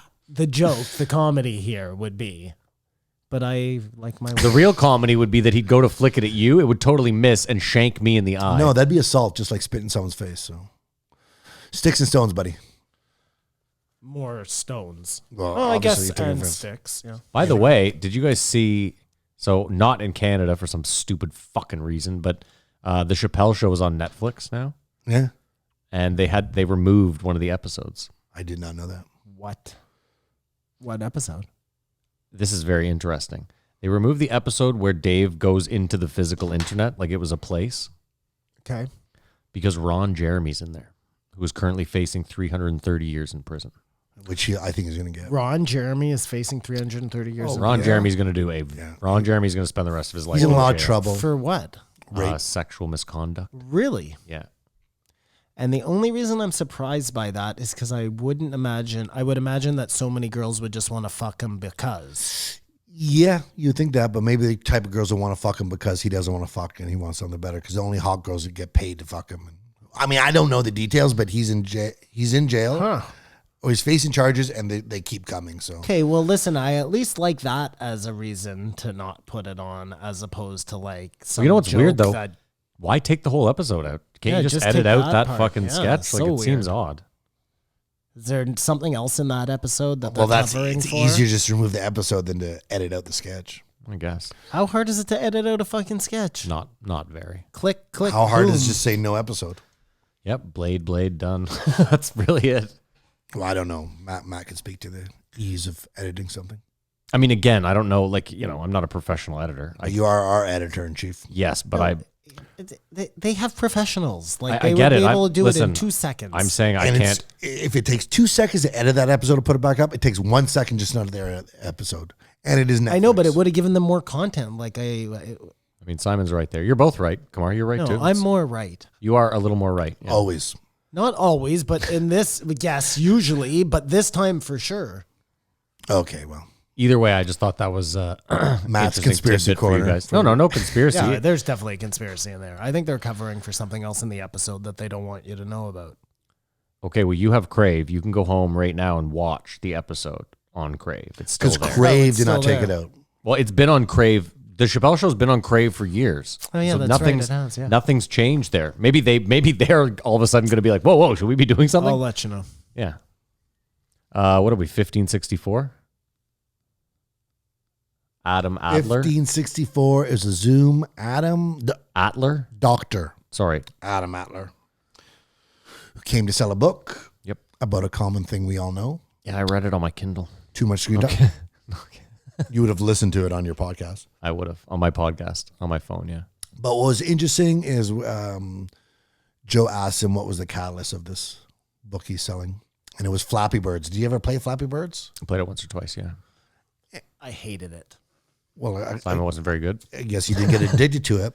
And then they were talking about people selling phones to Flappy Birds for $10,000. Yeah. And now that person should join our Patreon. But I think you can still get it. Like I looked it up on the App Store and there was a Flappy Birds. Like someone reissued That's a it as knockoff, though, reboot I'm or- pretty sure. It's just code, right? So I don't know that it wouldn't be that hard to read it. So it's really weird if you need to buy a phone with the original version when you can play it. You know what was a really fun game? Was like when one of the first apps that I played. Angry Birds, is that what you're going to say? No. Oh. The Airport Lander. Did you ever play that? Yeah, No. that was fun. You never played that? You had to do it the right Yeah, like they were circle all because there's these- another plane coming in if you That's do the right. wrong So circle you to had crash to- into. You know, it was you were the air traffic controller. Gotcha. Yeah. No, I never played that one. We were all into it for a while and like competed to see who could get the No. But so score. The game on my phone that has by far the most play is Scrabble, without a doubt. Probably the only game I play now that I think about it. Well, this is years ago, yeah. if you're a writer, though, there's a real opportunity just to address a problem without solutions. And that's not saying the solutions are easy, but this is a common theme. Yeah. Like, this is wrong. What do you do? I don't know what we do about it, but Well, he's bringing it to your attention. I mean, and I think we knew about this. Like, this is no big surprise. Well, he wrote this like 3 years ago or something. The biggest thing that reinforced me, though, is so these companies are trying to make this as addictive as possible. And unfortunately, we are giving our data to them so they can figure out how to, like, our resistance is futile. It's not. I'm not even, again, like I choose not to use it. You could no, easily no. not go on. I mean, this is the solution, but on the whole, as this is identified as a problem, the extreme version, there was the guy that was addicted to World of Warcraft or whatever. Yeah. It's personal accountable, and he went to rehab and relapse. But it just, the evil nature is that we are giving them all the data they need to do the tweaks to know how to keep us hooked. I used to do something else before looking at Instagram. I don't remember what that is now. But it wasn't useful time anyway, right? It wasn't useful time, but it wasn't Instagram. It was something else. It wasn't screen time. It was something besides my phone. I don't know what it was. I like legitimately can't remember how This is I the thing, filled though. that time. I must have watched more TV or whatever, I guess. I don't know. See, this is the thing, like, and he did touch on it. He was like, there's positives too. And I agree. Like, let's say you're sitting on the fucking subway and you have a 45-minute subway ride home. Like in the 1940s, you read the paper. Or read a book. Sure, but again, you can still read a book on your phone. You can still read an actual book. Or imagine like a theory of relativity or something. Yeah, it's not all bad. That's what I'm saying. Is it's not like his Flappy Birds argument. Like, I get it. That's a bad one because he had planned on doing work and he got distracted by a game and then he lost 6 hours that could have potentially been more productive, right? But let's say you were going on a 6-hour flight and you were like, I'm going on vacation. I don't want to do work. I have no work to do. Then Flappy Birds might be the perfect thing to get. I think there'd be something better. Even playing Scrabble. At least you're working your brain. I mean, again, I think you're working your brain playing Flappy Birds more than you would give it credit for. I mean, in the end, the argument is going to be if you're on vacation, you should go out and see where I said you're on the plane. Oh, you're. I said, like, let's say you have an 8-hour flight to Europe, right? You're on your way to vacation. Like I said, I'm not saying you spend all 6 hours playing Flappy Birds, but like, I don't think there's anything wrong with you watch a movie or you read a book. No, so the argument then would be you're better off reading a book than playing Flappy Birds because at least you're. I don't know. I'm trying to see what the argument is. I get it, but hear me out, Simon, is like, even what I was saying was his whole thing was screen time. And like, even if you have a Kindle and you're reading a book, and he said that too, he's like, I would agree that that's better than, I mean, I think it's all about what you do with it and 100%. And moderation. I think that's the big thing is. Well, the other thing he talked about is like the human nature not to give up on stuff, which is another tool or thing these companies have to keep us hooked. Sure. And you don't finish these games and there's no end. Like I have a friend who played Red Dead Redemption, finished it, but then you have all these, you got to get 5 beaver pelts. And Well, I can tell you this much, and I don't know what this means, but in a normal time, we'll call it pre-COVID, PC. I would be on my son all the time about the amount of screen he's on. And if it was too much, I would ban him and force him to go out or do whatever, you know what I mean?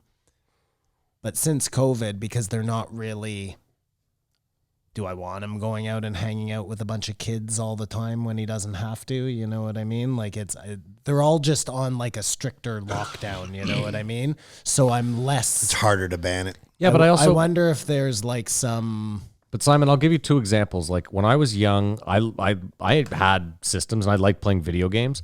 I had a basketball net and I fucking loved skateboarding. I would spend 3 hours in front of my house skateboarding alone. So like even at a time during COVID, like let's say I was young and COVID came around, my mom could have been like, go out for 2 hours and I could have, with a mask, not around anyone, shot hoops on my own or skateboarded on my own. I'm not saying you're a bad parent or like you're not. No, it's so much better now. It's so much more addictive. It's so much more everything. So Sure it is. Yeah, I get it. I don't know. Like, yeah, maybe you would have been able to resist back then, but maybe the games just weren't good enough to like. No, be but what I'm better saying than though, your hold on. skateboarding, What I'm you saying know? though is I might have, but my mom also would have been like, I don't care. You're going outside, which she did all the time. She was like, I don't give a fuck. Which I do all the time too, usually. But that's what I'm saying is, listen, the winter's a real issue. That's where you hit a real fucking roadblock. There's another thing. But again, you should be kicking your kid out to go. Like we had to go out and play in the fucking cold. Yeah, of course. I think I was lucky because when I was a kid, I didn't have cable. You didn't have cable. I didn't have cable until I was 15. Something like that. Maybe even older. Wow. I mean, cable wasn't that great. There were only fucking 12 channels. No. I mean, I had the 3 channels. Sorry, let me say this again. When my parents were together, I had cable growing up till I was like 6 or 7. Then they got divorced. And then my dad always had cable. So every second weekend I had cable. But my so you mom. got a taste. Yeah. I had nothing. Just a taste, yeah. Just hear about stuff. Not even cable. Sorry. We had no cable at my mom's and my dad had the black box. So like everything. And I would try to go to friends' houses and watch cable. We didn't have video games. Yeah, I like love we video had games. ColecoVision, and then my mom decided that we were done. I think I got a Nintendo when I was like 16. Oh no, it was because my stupid brother fucking had a head injury when he was a kid. Something happened. He fell out of his high chair and fractured his skull. And Something happened? You didn't try to off him? No, my suspect. theory is that the nanny did it. Oh. I was at home while it happened. Like I was upstairs watching TV and I came downstairs and he was fucking bleeding. I actually saved the day. I called and That's traumatic. got him to the hospital and all of that stuff. It was crazy. Anyways, point was, so he got this head injury and then they were always worried, like my mom being overly cautious was worried about the flashing lights of the video games would give him some sort of seizure. So then we weren't allowed to have Nintendo. Oh, my mom sucked because I was in a coma and I was allowed to play video games. Yeah, that probably was. That might be a thing. No, the doctors would have told us. And Then they got bogged down with running talk, which got a little distracted. Like, what are we talking about here? Because he was talking to this person running. But then they mentioned Sri Chimnoy. Do you ever remember going to Peace Gardens? I worked for a restaurant I have no idea. That was what run came by- out. So lost.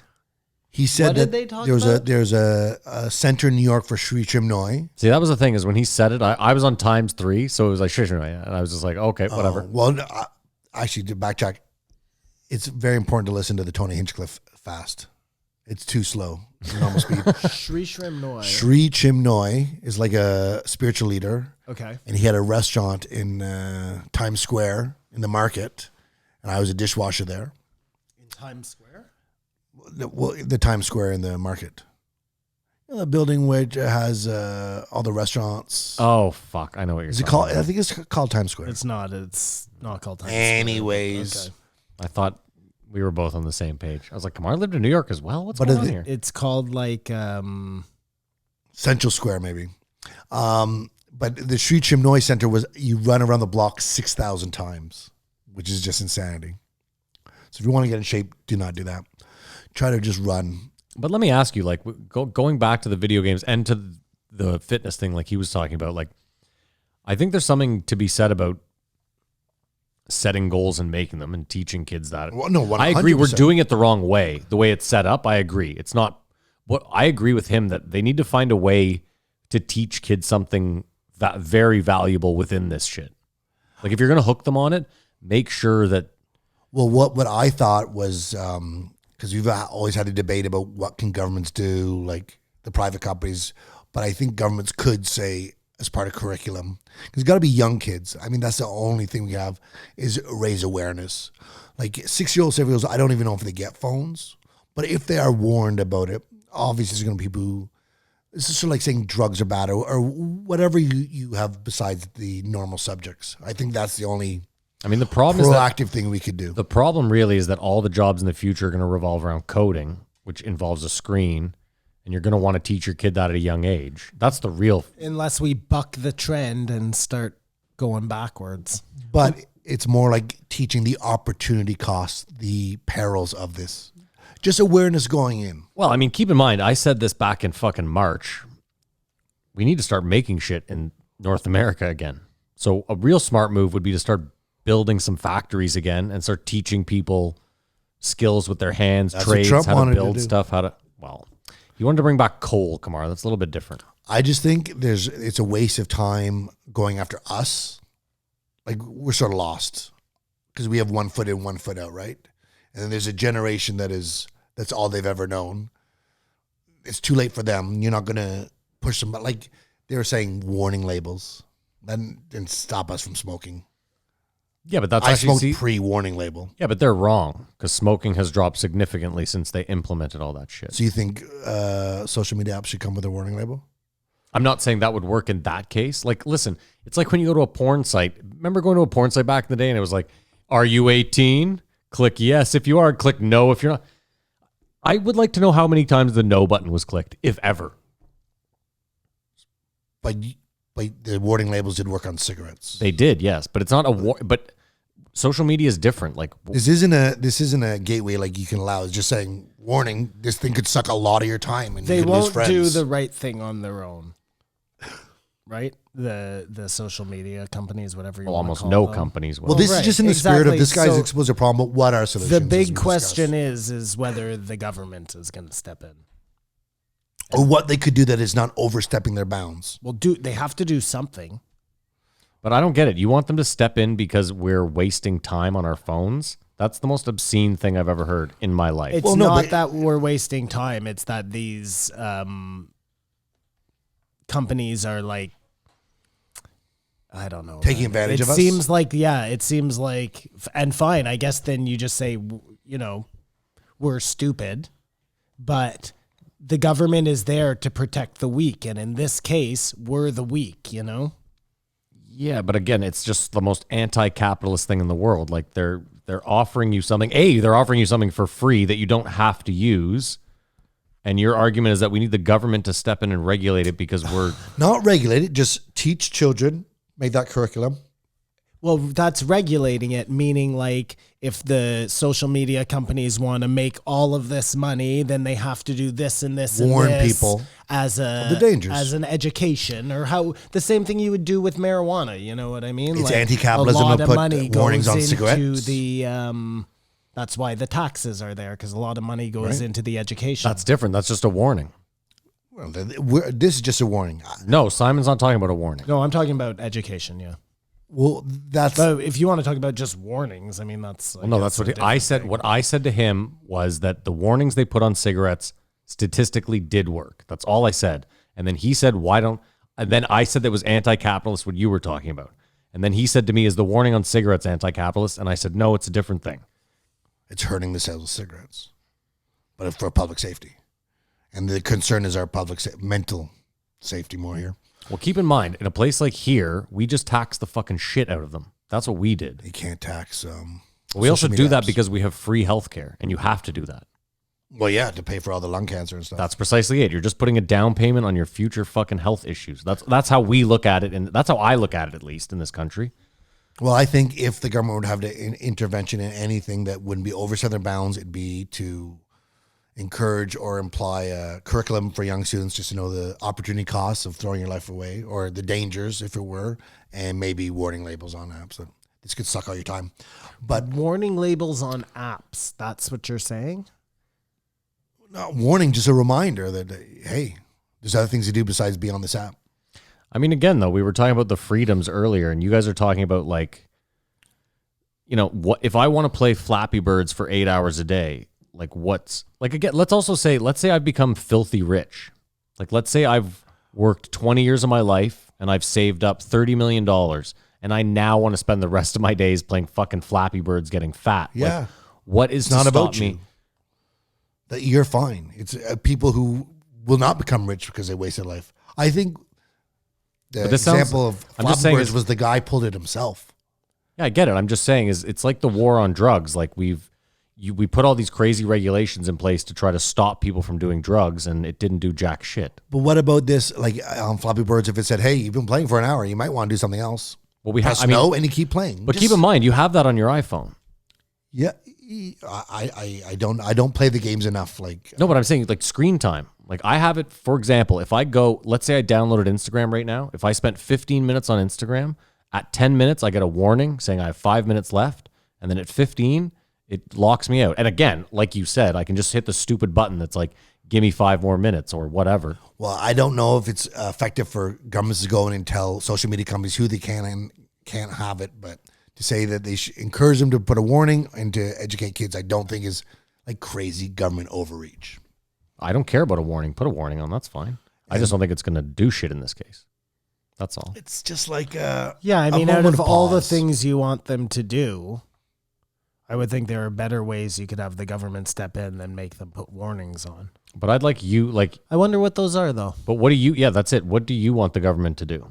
Like, what exactly does it look like in your head? Just, and I know you haven't given it great thought, so I'm not trying to put you on the spot. I'm like to me, the problem with it, everybody should have their own decision to make, right? Like if you want to, like you said, if you want to be on fucking Flappy Birds for 10 hours a day, that should be up to you.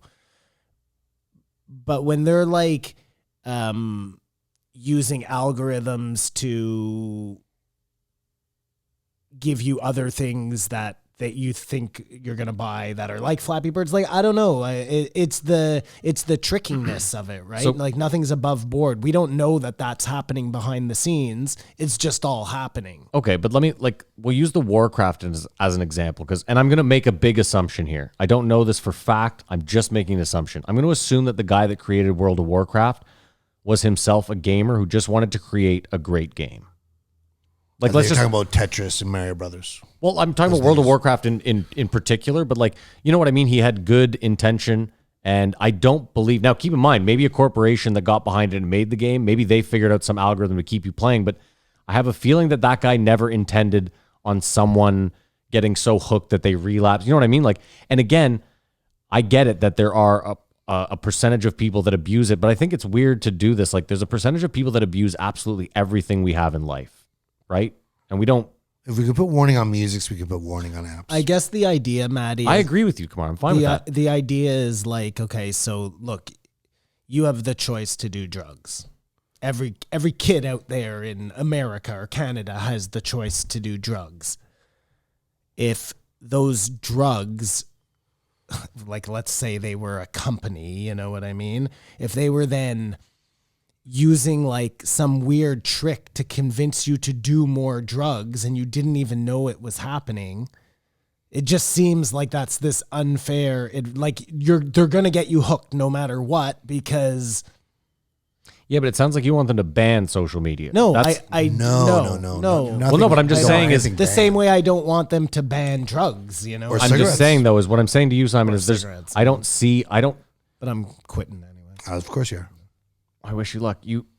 Without anyone putting up, like you haven't even been able in the 3 minutes to think of any like real regulation that they could put in place that would do anything other than just getting rid of it completely. No, I think it has something to do with like the algorithms they use to. My suggestion was labels and early Like education. it's all about ads and consumerism, I think, in the end. So if they could somehow get that out of it more and it was a little more pure.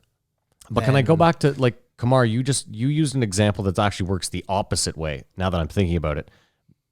Music started labeling like parental advisories in like the 80s, the 90s, right? Music only got far more vulgar from that point on. I feel like that one almost worked in the opposite. And it's just something to give the person pause It's because we're weak to these things already because we're giving them all the data to manipulate us.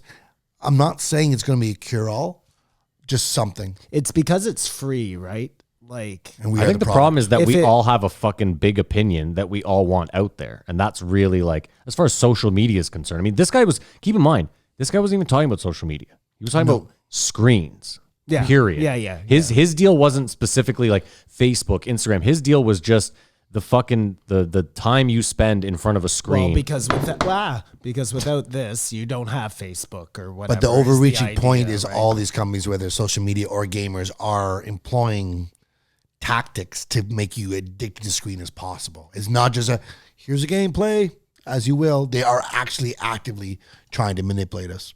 So, But maybe just even again, the score.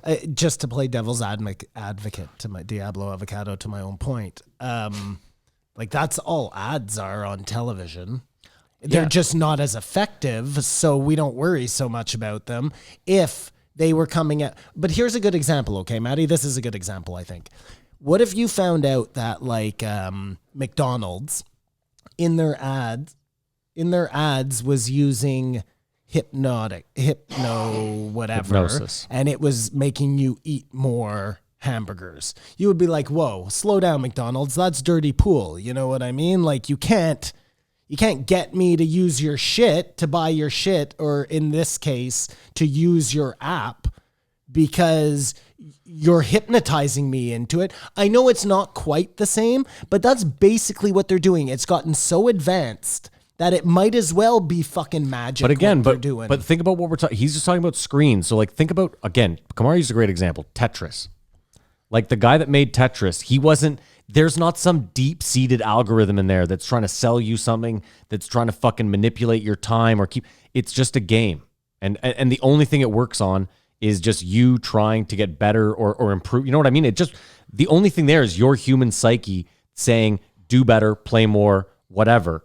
So like Tetris is going to keep you on your phone as long as you have that.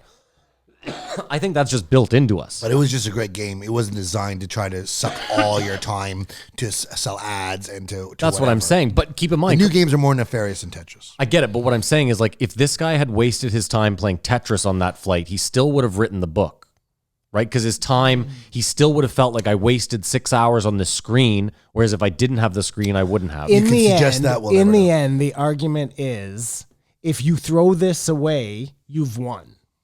It has nothing to do with the companies out there who are trying to convince you to do anything. That's this guy's point, right? Like the screen that's the is most the extreme. problem.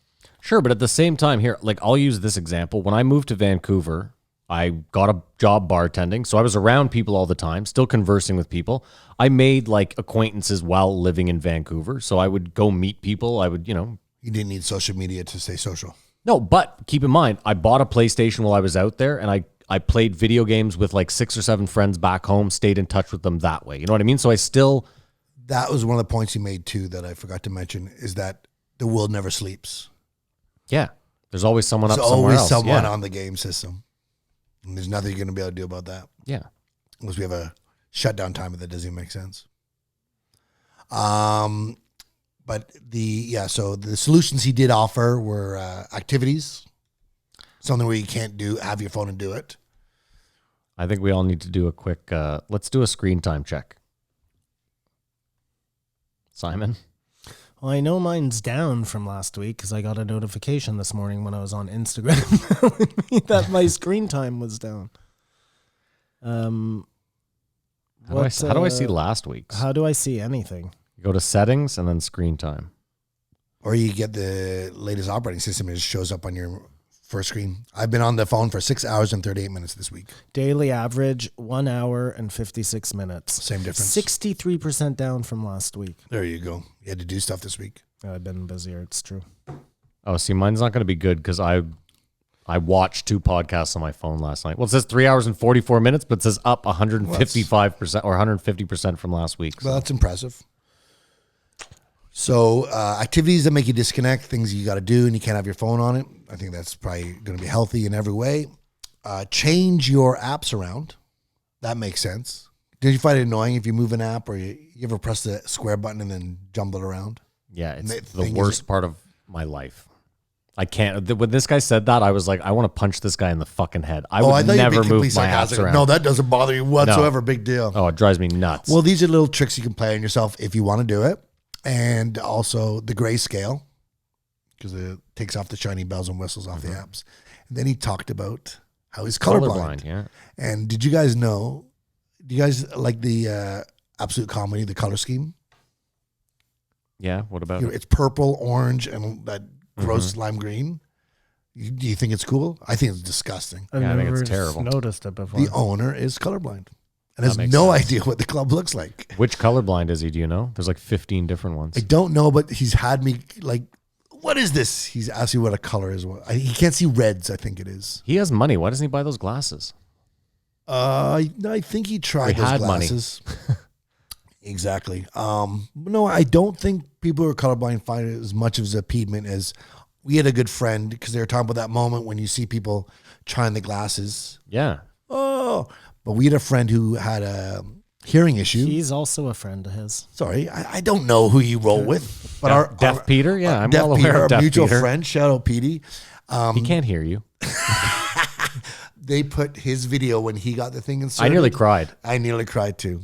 And that's all I thought about when they were talking about that. Well, just hearing him when his brother talks to him and he's like, he says he has a deep voice. That was fucking, I nearly lost it right there. Because it was the first time. I was like, Jesus Christ. Especially knowing Peter personally, you know what I mean? Like that was fucking. But it's not like this guy's colorblind. He doesn't walk around with the monochrome glasses. So I don't think it's that necessary. Like you just get used to what you see, you know what I mean? No, I get it. But it like watching, dude, I nearly cried watching the same video they pulled up. Just happened to be on my feed like 2 weeks ago, and I watched it. I was welling up, dude. It's weird. Colorblindness or the hearing? No, the colorblind. The hearing ones always kill me. Like seeing the babies get hearing for the first time. Hear their moms. Oh, that always time. fucks me up so hard that I'm instantly fucking welling up. No, but Skamar, there's something about seeing like a grizzled like 88-year-old war vet like sitting in a chair with like a fucking like Navy hat on, you know, looking angry at everything, and he gets a pair of like these chromatic glasses and just starts fucking bawling. Like I don't know. It's a weird idea though. Like, you know, you see the sky as blue and somebody else sees it however they see it, and they don't even understand what blue is because it's not even in their lexicon. Right. Well, the weirdest thing is like I like taking photos, and I just feel like that would be. Well, you would take sepia shots, like I guess, or You black still and take white. amazing Yeah. photos and not even know why they're amazing. Yeah. But the weird part about that is like you don't even know you're missing out. And I can tell you you're missing out, but you'll never really understand because you have nothing to compare it to. Yeah. And that's all I have for Atler. Yeah, I mean, I found this one, like, I'm bored of this already, you know? Well, no, it's just this offering a problem and there's not really a solution except for man up and do it. We are not going to beat this because it's only going to get more powerful and better resolutions. Well, hold on though. I don't think the same way you're not going to beat oil or beat, those are done. Those are fucking legacy programs, and this is a new legacy program. I don't think we're done though. I think there's still, because they talked then about the idea of like the future of us. Joe seems oddly panicked about something that's never going to affect him. I think he seems defeated.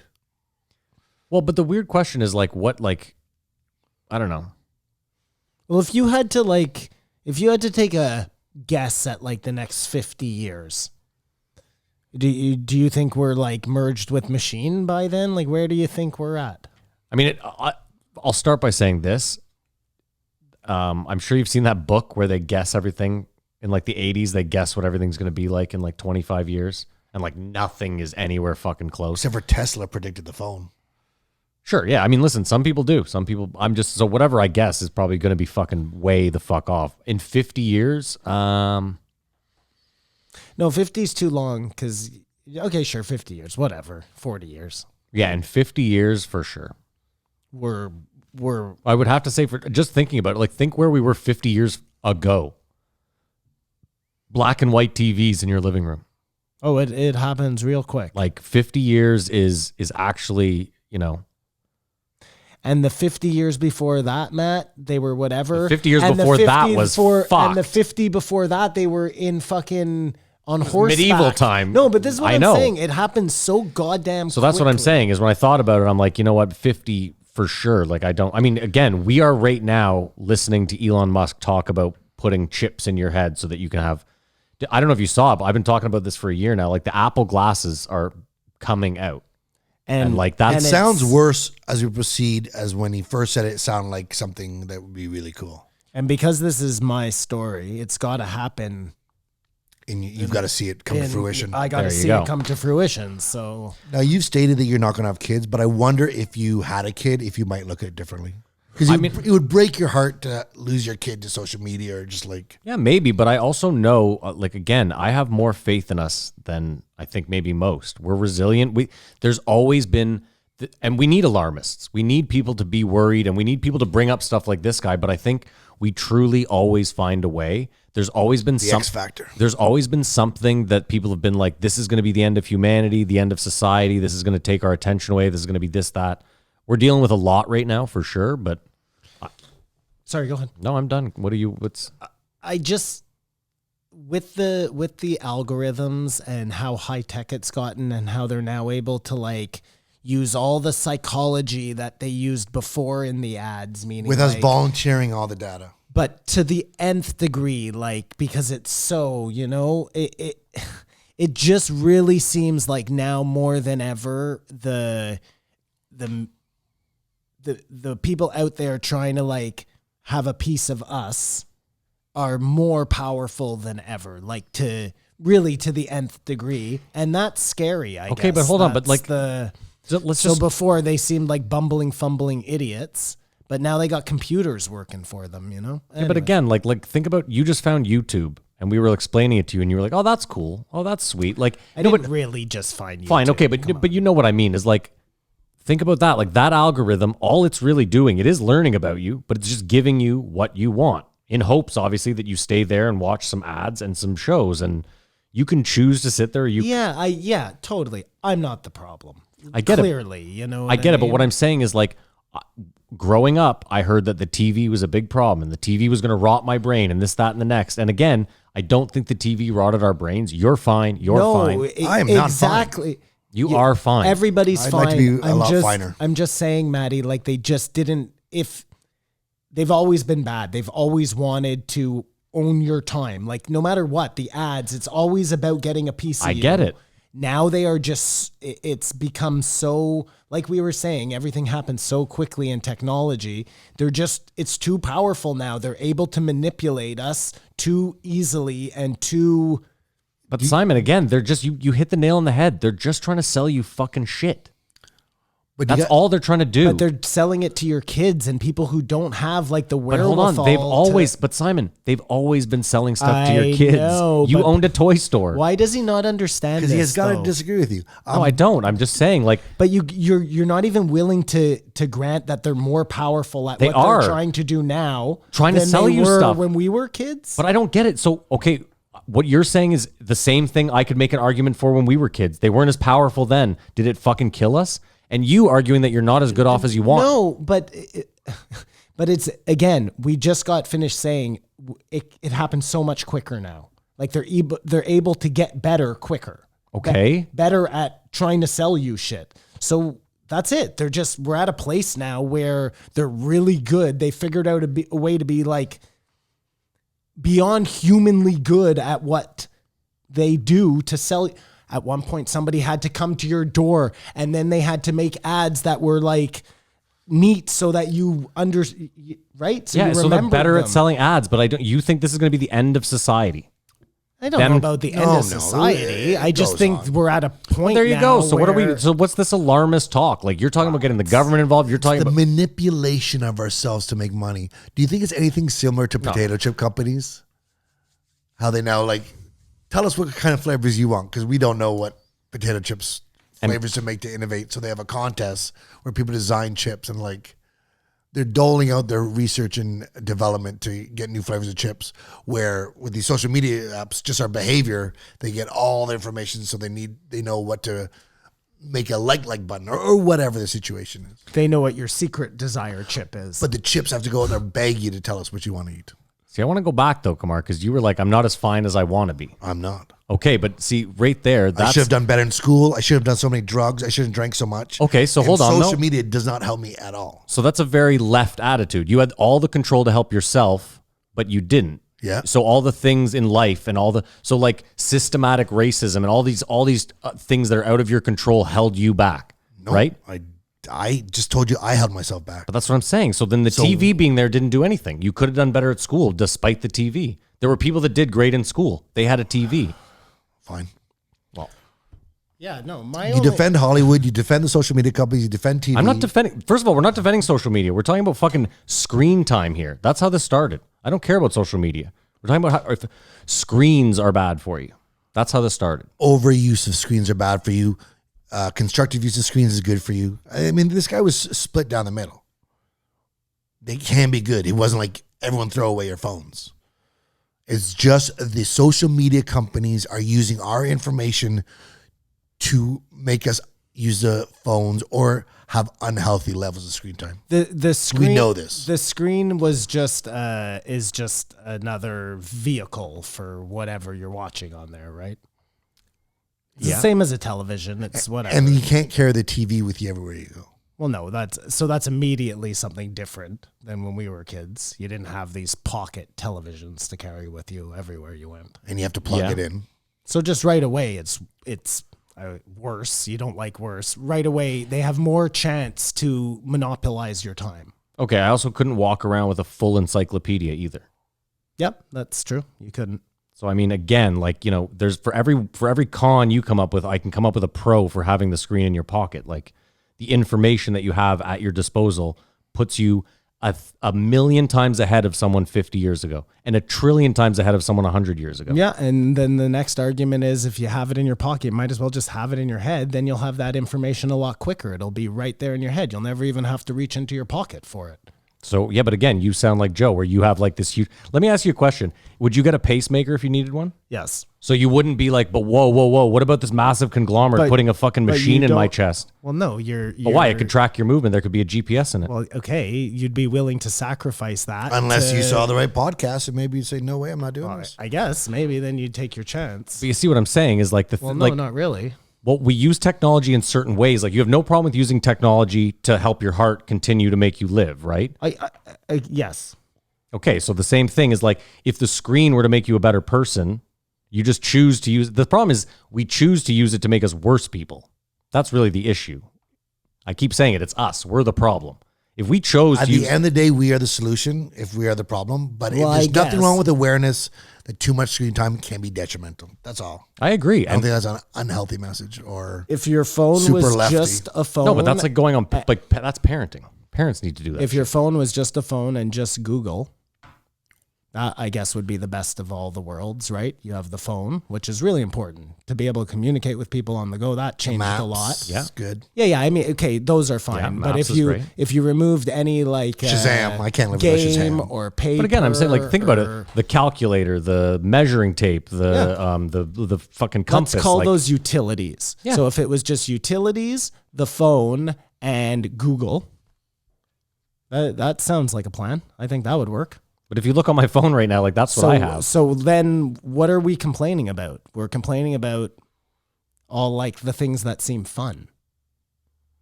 But like that's what I was saying is this guy, see, my argument was that this guy's whole thing was like he lost 6 hours to Flappy Birds and then wrote a book about how screen time is like ruining us. And I don't see it fully that way. Again, I just try not to be an alarmist. I think we will adapt. We are adapting constantly. And I think some people, Simon, will sign up gladly to have the chip in their head. Gladly. No, I know they will. I disagree. I think it's not all right. Like, I don't want to ban him or whatever, but I think awareness, this isn't the best thing. It's not, I don't think it's alarmist. It's sort of like, it's just awareness. But to say it's all going to work out fine might be foolish. Well, no, you need to have both sides of it. You can't just. That's why I said, Kumar, we need people to raise these flags and say, hey, this is a problem, And so make that their we money off realize their it. book. Yeah, but listen, once you realize there is a problem, we can fix it. And I think everything comes in ebbs and flows, and we will figure this shit out.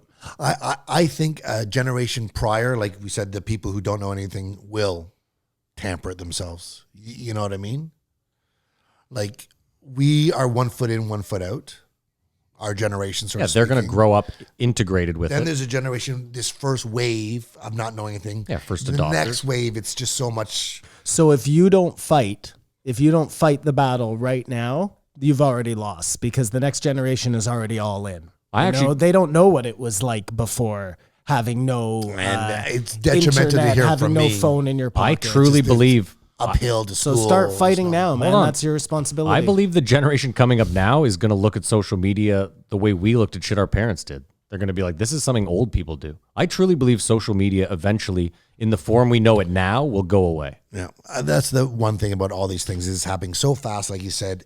It's going to take 10 years to actually look back and go, is it really that bad, or was it That's just actually a pretty blip? good point, though, because that probably is true. Like when you look at it, it's just so gross, right? Like the way. Well, if you watch The Social Dilemma. No, Is that what you mean? I just mean like the way like Instagram and all of these things reward like. I don't even know, man. It just doesn't seem. It seems like you didn't, but he's going to disagree with me. But it seems like you had to work harder to get famous before, and now because you're out there, it just Getting famous isn't really something admirable to be. Now more than ever. Not that that comes with making lots of money and all of that jazz. Like just being productive in your community is what people should strive to be. A good person. But I mean, Simon, I'm not going to say you're wrong. You're right. It was harder to get famous back then. Of course. I can't argue that. yeah, I don't even remember where I was going. But you have to say, like, there's a lot of people that are famous now off YouTube that never would have had a chance back then that make, like, Philip DeFranco probably never would have had a way in. You know what I mean? I'd like Joe to have a TikToker on.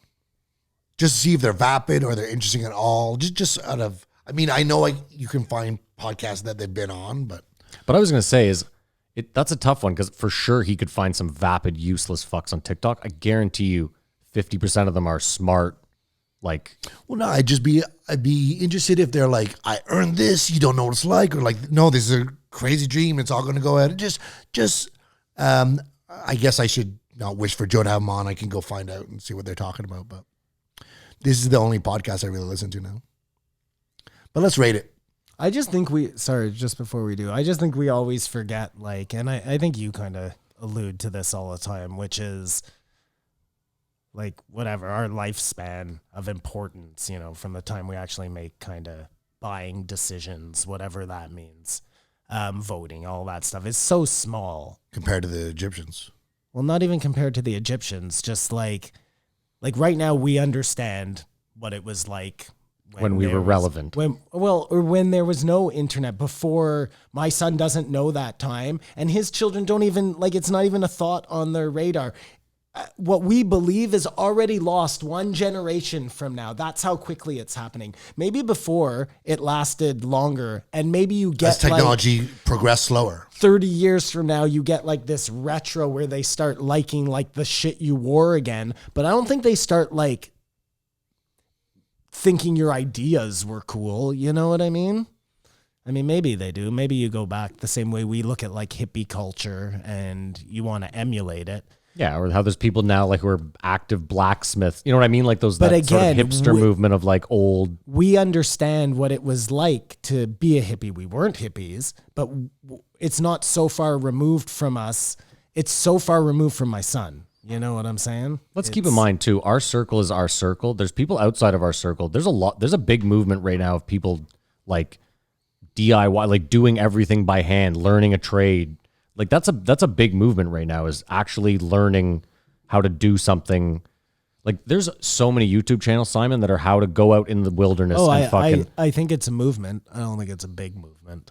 Well, no, but every movement starts with something, right? So I think you're getting a lot of kids right now who are having to become a little more realistic and say, I'm not going to go into like English literature in university, because we've now seen a whole generation of kids who have done that and not got a degree, and that's what you were striving for, and come out with no job to show for it. So I think you're getting more kids who are like more likely to go into like a trade, and then you're going to learn woodworking, and then maybe from that you branch out to like something more like, you don't have to go work for a construction company. You can work for sure, you could sell your own wares online. Chairs. But my point is, though, is Simon, the more people do that, the more likely they are to pass that down a generation and to keep that stuff going, is my only point. I agree. I just think... And I'm just saying... we lose it Sure. quicker. Sure. Before, you might have had 2 generations to make something survive, and now you're lucky if you have 1. But again, with the connection we have, you could also argue that now it might be easier to pass those things on and to find them again. Yeah. That's all I'm saying. That is absolutely true. And I won't know that until I watch my son's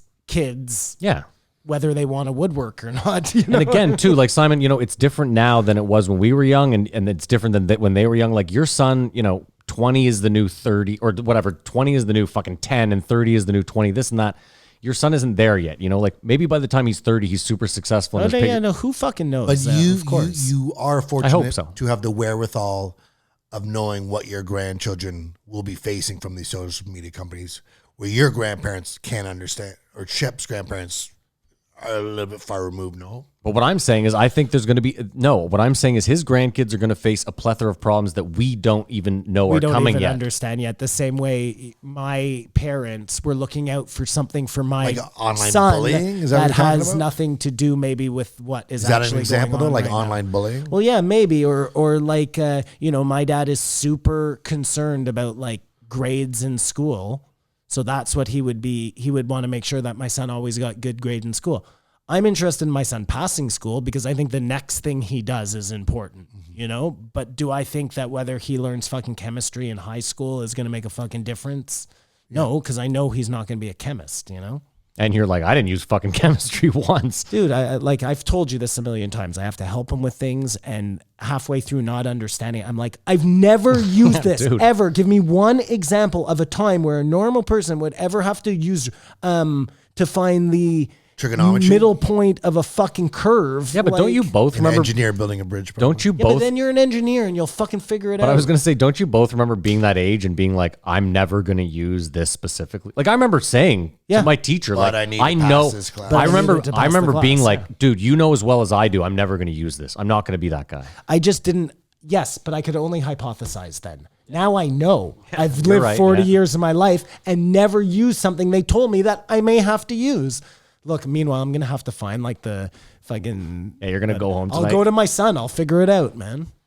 Let's rate it. But you don't Okay. have to, Matt, because you have something in your phone now that does it for you, Which isn't the worst thing in the world. No, I Like- know. I'm saying it all came full circle. Circular talk. Okay, let's rate it. I'm sorry, Kumar. Go ahead. I give it a 3.5. He's selling a book, but I think the awareness is a good thing. I give it a 3.5. I'm with you. I give it a 3, and I thought it was good, and I'm already bored of this discussion. I think this will be once a month, though. Yeah, I agree. Moving forward. This is the new cancel culture, or this is the new... No, like, I think what it's were they all. talking about There's before? Joe has the cancel culture, too much screens / social media. Trannies taking over. Just fighting.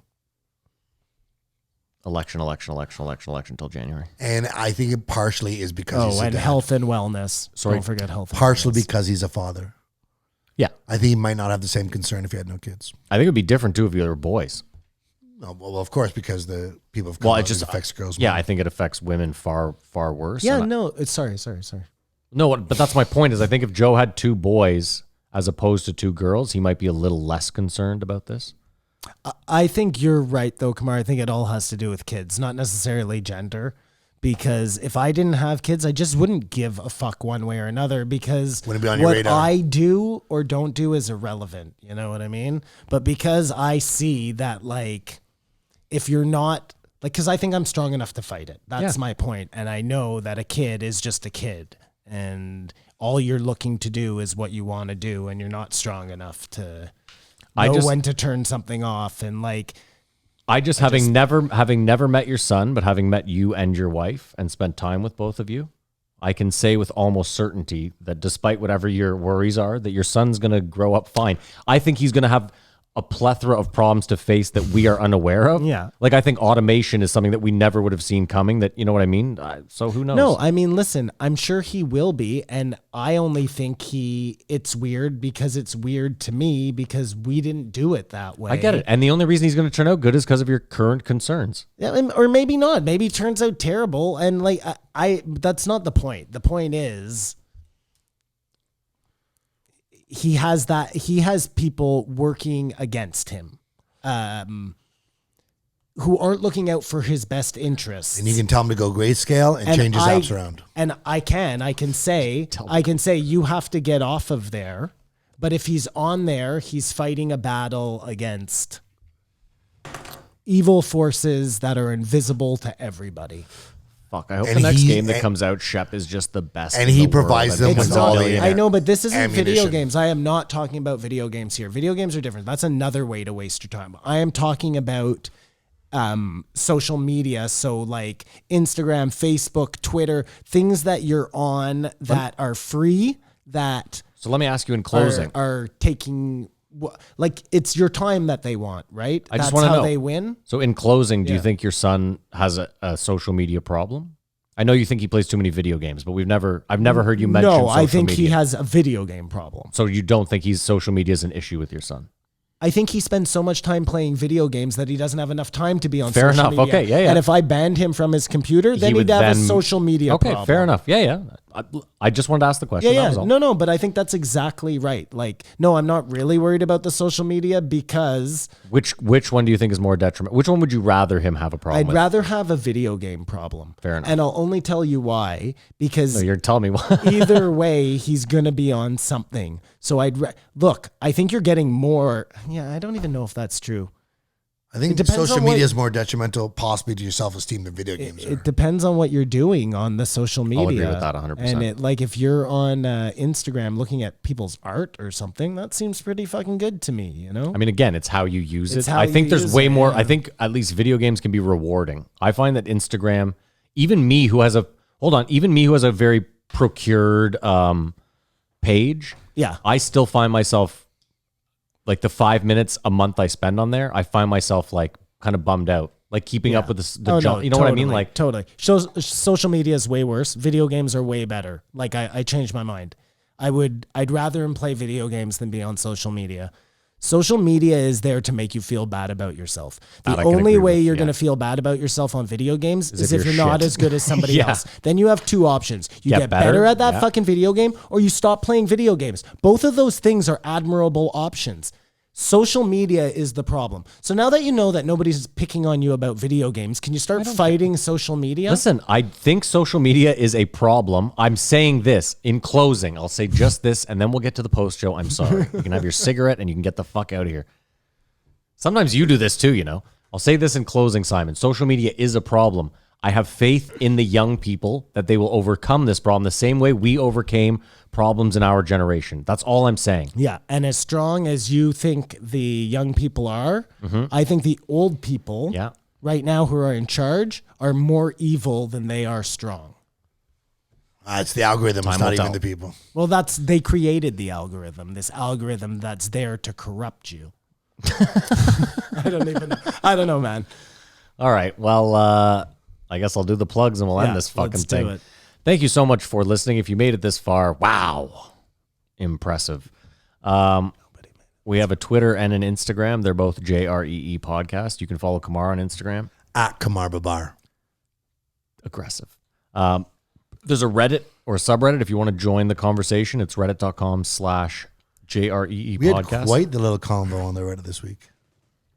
Quite the little. Oh, about Someone posted voter you really fraud. think there's voter fraud. It's firing up, man. Yeah. There's a conversation there. So yeah, if you want to join the Reddit, it's reddit.com/JREE Podcast. There's a YouTube. You can watch us do this. It's youtube.com/JREE Podcast. If you're searching for it, it's JREE space podcast. Real fucking moron I am. And then, of course, the Patreon. If you want to join the Patreon, you can do so for as little as $5 a month. Patreon.com/JREE Podcast.